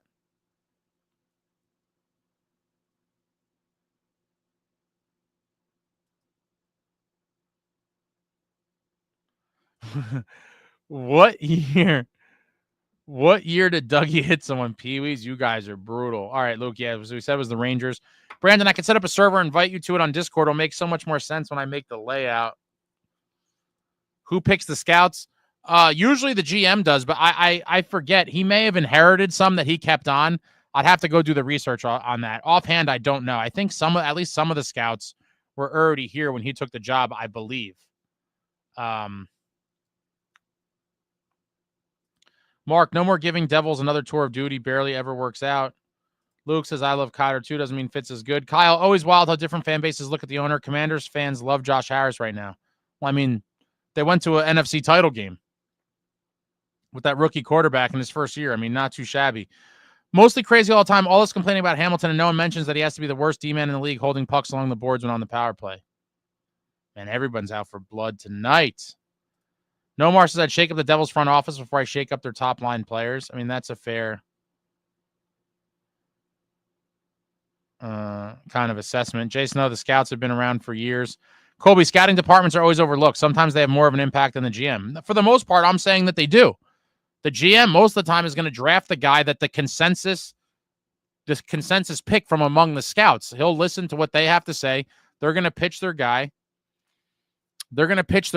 And, you know, I'm sure that they all were telling Fitz, Nemec is the guy. So if you have 3 or 4 scouts all telling you Nemec is the guy, get the D-man, Nemec is the guy, Fitz isn't going to go against multiple scouts. He's going to say, I trust you guys and what you do, and let's take Nemec.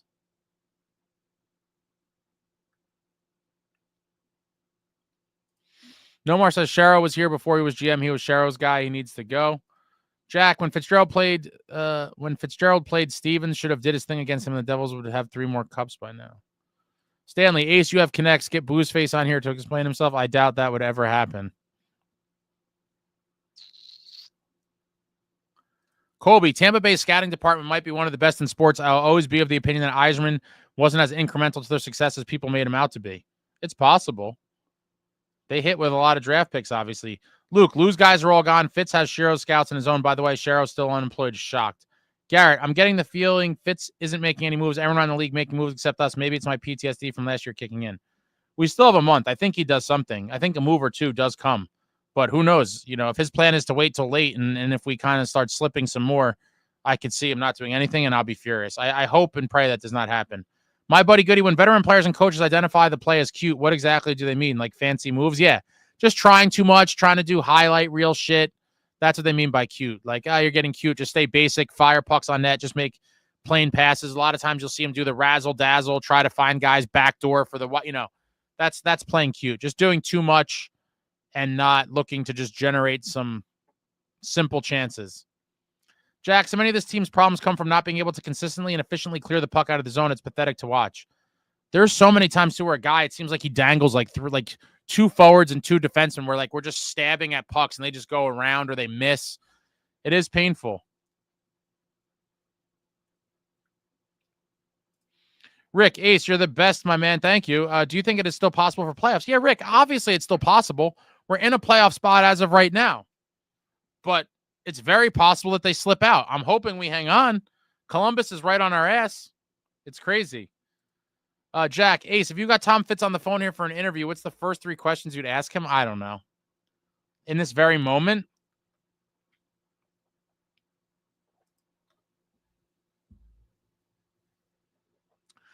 Lawson Krause is having a down year. He may be available for a bottom 6 role on the cheap. Luke, look up that drunk fool admitting he had no idea who Stillman was, a top 20 pick. What is he doing? Oh, he's getting home. Colby, Sorokin is 7-0 in his last 7 games. Damn, with a 1.16 goals against and a 961. I'm officially no longer calling him a system goalie. Colby, these Russian guys are good, man. Vasilevsky, Bobrovsky, Sorokin, Shesterkin. These guys are the real deal, and hopefully we have one of the next ones in Mikhail Yegorov. That'd be phenomenal. Luke, I may get season tickets next year just so I can holler at Boo's face and meet and greet. Devils play a lot of pond hockey. Jason knows Sorokin's a stud. Stanley Fitzgerald needs to resign and move to Buffalo with his bro Lindy. Oh, resign. Okay, resign. Jack, Devils core shits his pants the moment things gets tough. Jason, no, Yegorov is next. I hope so. I hope so. He's looking pretty good at BU. Oh, that Beanpot Finals tomorrow night. Right? I think that's tomorrow night for those that don't know. I'll be watching that. Our boy Yegorov in net. What time is that thing? Oh, damn, it's early. Is it? Wait.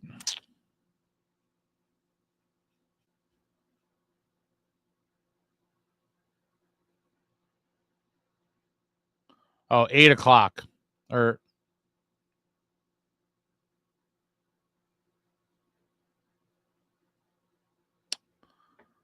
damn it, is it 7:30? All these things make it so. Why is it so hard to find stuff sometimes online? Like, just put the shit in a clear way to understand it.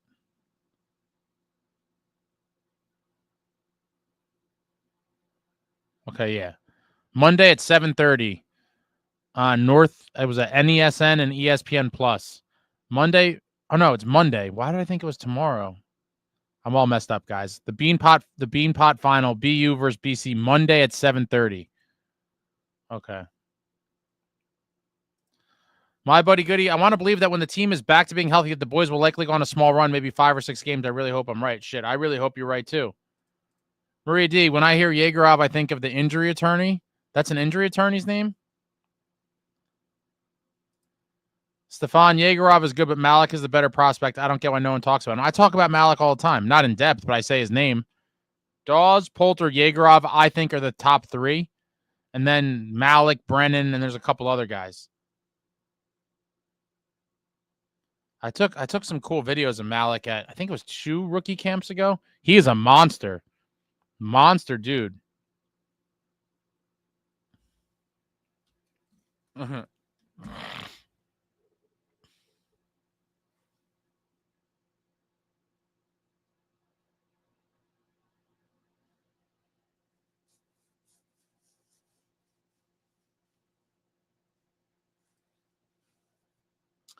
No more. Did anyone see Nason's interview after the game? The one where he said some members of the team don't seem to care. Yeah, I saw it. I was excited by it. It's the first time or one of the few times someone showed emotion. Stanley, yeah, buddy, the thing is they're not that injured. Nico is out, but the rest of the forward group is the A squad. All things considered, Jake has been admirable. The team is just cheeks.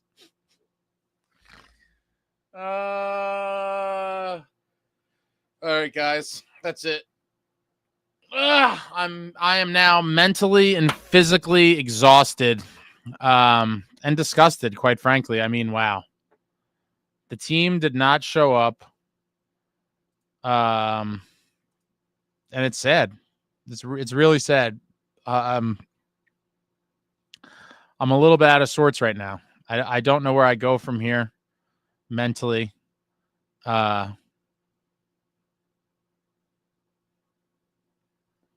There's a lot going on. And yeah.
Yeah, super annoying. If you bump the damn thing, it's lights out. The software, and Woodson always busts my chops about it.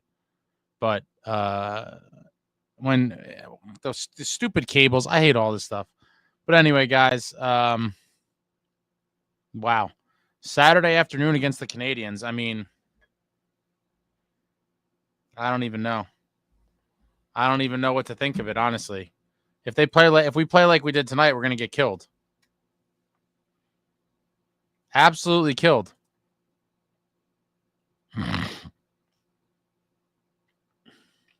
Mostly crazy all the time. It's not the shitbirds getting me down. It's the players, the team.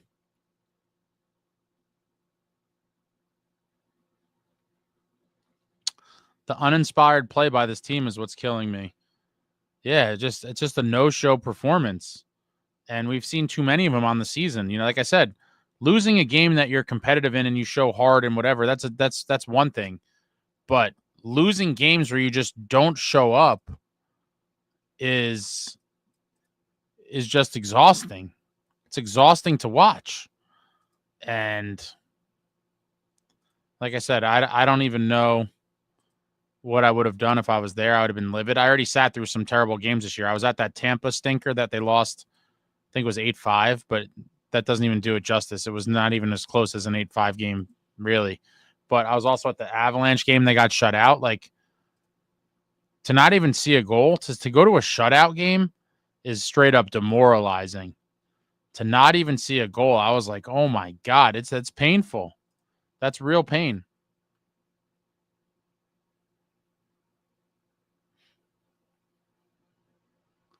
Yeah, what else is new? Another garbage effort. They don't.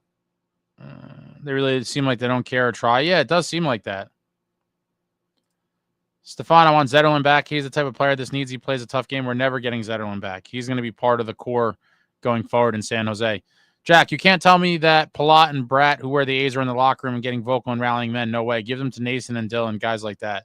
It's too late now. They're never going to do it. That's part of the problem as well when you kind of go all in on young kids at once. And that's essentially what happened. We're all in on youngsters. So you're not going to see any big changes, really. It's unfortunate.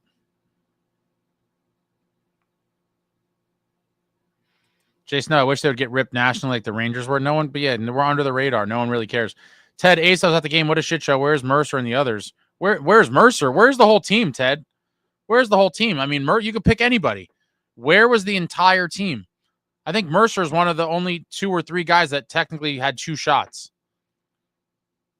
Not that means much anyway, because this was, again, just a garbage effort for anyone not named Jake Allen, essentially. Anyone not named Jake Allen should be embarrassed for what this was. Painful.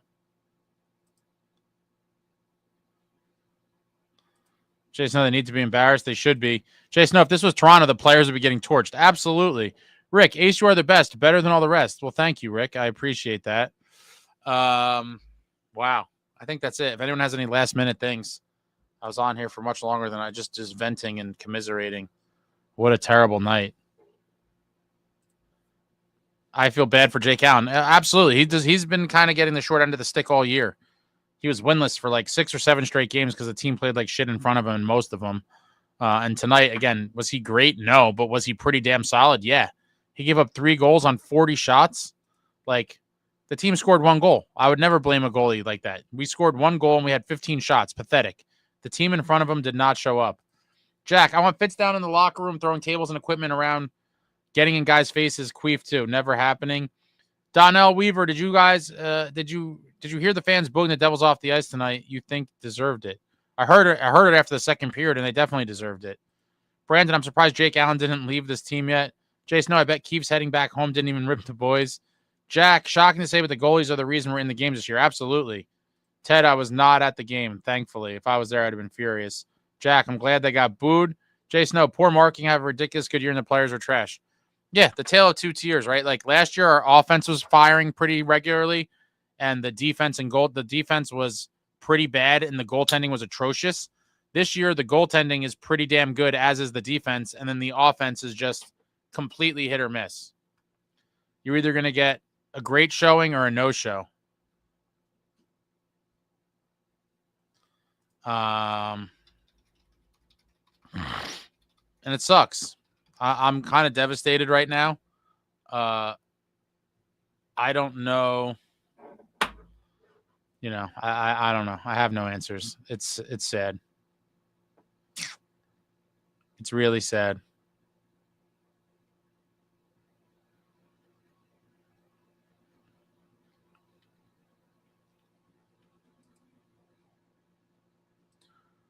Jay Snow, Markey could have finished tops in Vezina voting. I don't think he would have finished tops, but I think he would have been nominated. They were going to give it to Hellebuck, but Markey would have been there in a nice fancy suit of some kind at the, or whatever he was going to wear to the NHL awards. Evan, maybe Keefe should have taken a year off from coaching. Jay Snow, it's another year of Devils hockey. All right, guys, that's it. The Devils break our hearts once again, falling by a score of 3-1 to the Vegas Golden Knights in New Jersey. Nemec recalled to fill the void left in the roster by Jonas Siegenthaler. Brett Pesce pushed to the left side. We saw a pairing of Luke Hughes and Nemec. I guess lastly, guys, I'm going to do 2 votes here for those of you paying attention. First thing I want to know is yes or no. Do you play Nemec? If you're in charge of the team, do you play Nemec in the game? Do you play him in Montreal? So let me know, yes, if you would play Nemec, no, if you wouldn't in Montreal. Tell me that in the chat. Are you yes or no on Nemec for the next game? And then my second question to follow up on that, seems like we're going to get some split answers here. And then to follow up on that, I guess if you said yes, well, I guess this one goes for either one, but it's an obvious answer if you said no, I think. Yeah, I guess so. If you're one of the people that said yes, you would play Nemec in the next game, would you keep him with Luke? So you're saying to keep him in the game. Are you keeping him paired with Luke, or are you switching the pairs? For the yes people.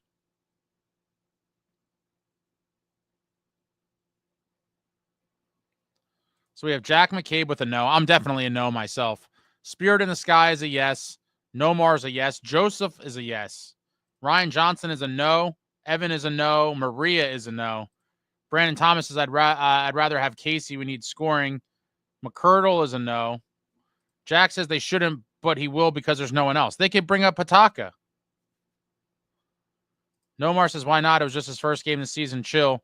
Jack says, no chances with Luke again. That pair blew hot ass. That's what I think, but I'm curious to know.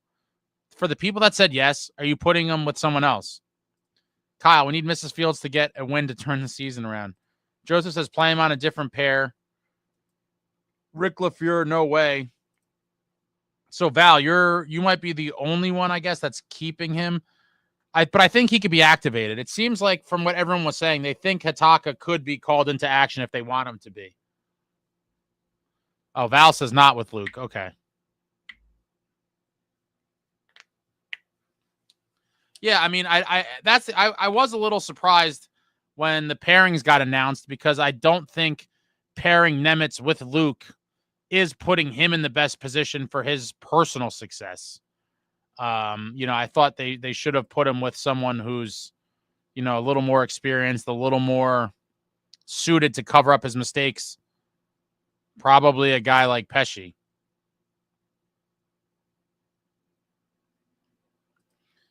Jack says Hataka's hurt. He's rehabbing in Utica over the break. He's not playing before then. There was some confusion. A lot of people were saying he was on a conditioning assignment and that he potentially could have been called up. Eliash Engel, Nemo needs confidence. You got to pair him up with a defensive defenseman. They just put him with Pesce. Pesce's the rookie D-man whisperer. He did wonders for Luke so far, and maybe he could do it for Nemec as well. Spirit in the Sky, this break couldn't come at a better time. You ain't kidding. Hopefully Markey heals up. Hopefully Nico heals up. But this team needs to just heal up and have a mental reset and hopefully come out of the gate after the Four Nations looking like a much better team than they have been for this calendar year, because this year has been painful. Straight up pain and misery, right? I mean, there's no other way to slice it. No other way to slice it whatsoever. And that is true, Jack. The Christmas break came at the worst time. We were white hot. And we came out of it looking like shit. Hopefully now that we look like shit, we go into the break and then we come out of it looking way better than we did. right, but that's it, guys. That's it. I sit here and talk all night with you people. Thanks for coming out. Your New Jersey Devils drop a painful one, 3-1 to the Golden Knights on the rocks, ice. They looked lifeless. They looked uninspired. It was disgusting. Hopefully we see a much different, more inspired team on Saturday against the Canadians. Last game before the Four Nations break. It's a massive one. And hopefully we're here celebrating with victory drinks. This is going to be painful now, guys. We are in the freaking home stretch here. We are in the home stretch of all home stretches. 26 games left. And that's all we got, guys. 26 games left. I mean, are we even going to hit 100 points this year? I'm disgusted. I'm probably not going to be able to sleep tonight. I'm going to be tossing and turning, thinking about this bullshit effort tonight. But I'll be back soon. I got a lot of cool stuff in the works. There's going to be a lot of cool stuff during the Four Nations break. Just keep that in mind. Jack, good night. Love that you do these. Helps me and others, I'm sure. Yes, this is therapy for all of us, Jack. Cheers to you, Jack. This is our group therapy session. Evan, thank you. Ace, thank you for coming out, Evan. And that's it, guys. That's it. Hit the thumbs out. Hit the thumbs out. Hit the thumbs up on your way out. Hit the thumbs up on the way out if you haven't. And hopefully Saturday is a much different conversation for us all. Thank you, Rick. Thanks for coming. Yeah, hopefully the Saturday conversation, that one will be early, right? The game's 1 o'clock, so that's like a 4:15er. Yeah, that could be a long bender. If it's a win, it could be a long celebration. Brandon, thanks for the entertaining stream. Thanks for coming out. Ted, Devils had 15 shots on goal the entire game. Pathetic. Completely pathetic. All right, but that's it. Hopefully Saturday afternoon, we're all in a much better mood. If we get another outing like this, they're going to have to take the sharp objects and my belts away and the shoelaces and all that stuff. Jailhouse style. Jack, want to see a blowout Saturday, straight up ass kicking. Ted, shots on goal 40-15. Yeah, it's disgusting. All right, guys, that's it. It's all over. I'm depressed, but hopefully Saturday cheers us up. Thanks for coming out. Like, comment, subscribe, and all that jazz. Until next time, friends, let's go Devils.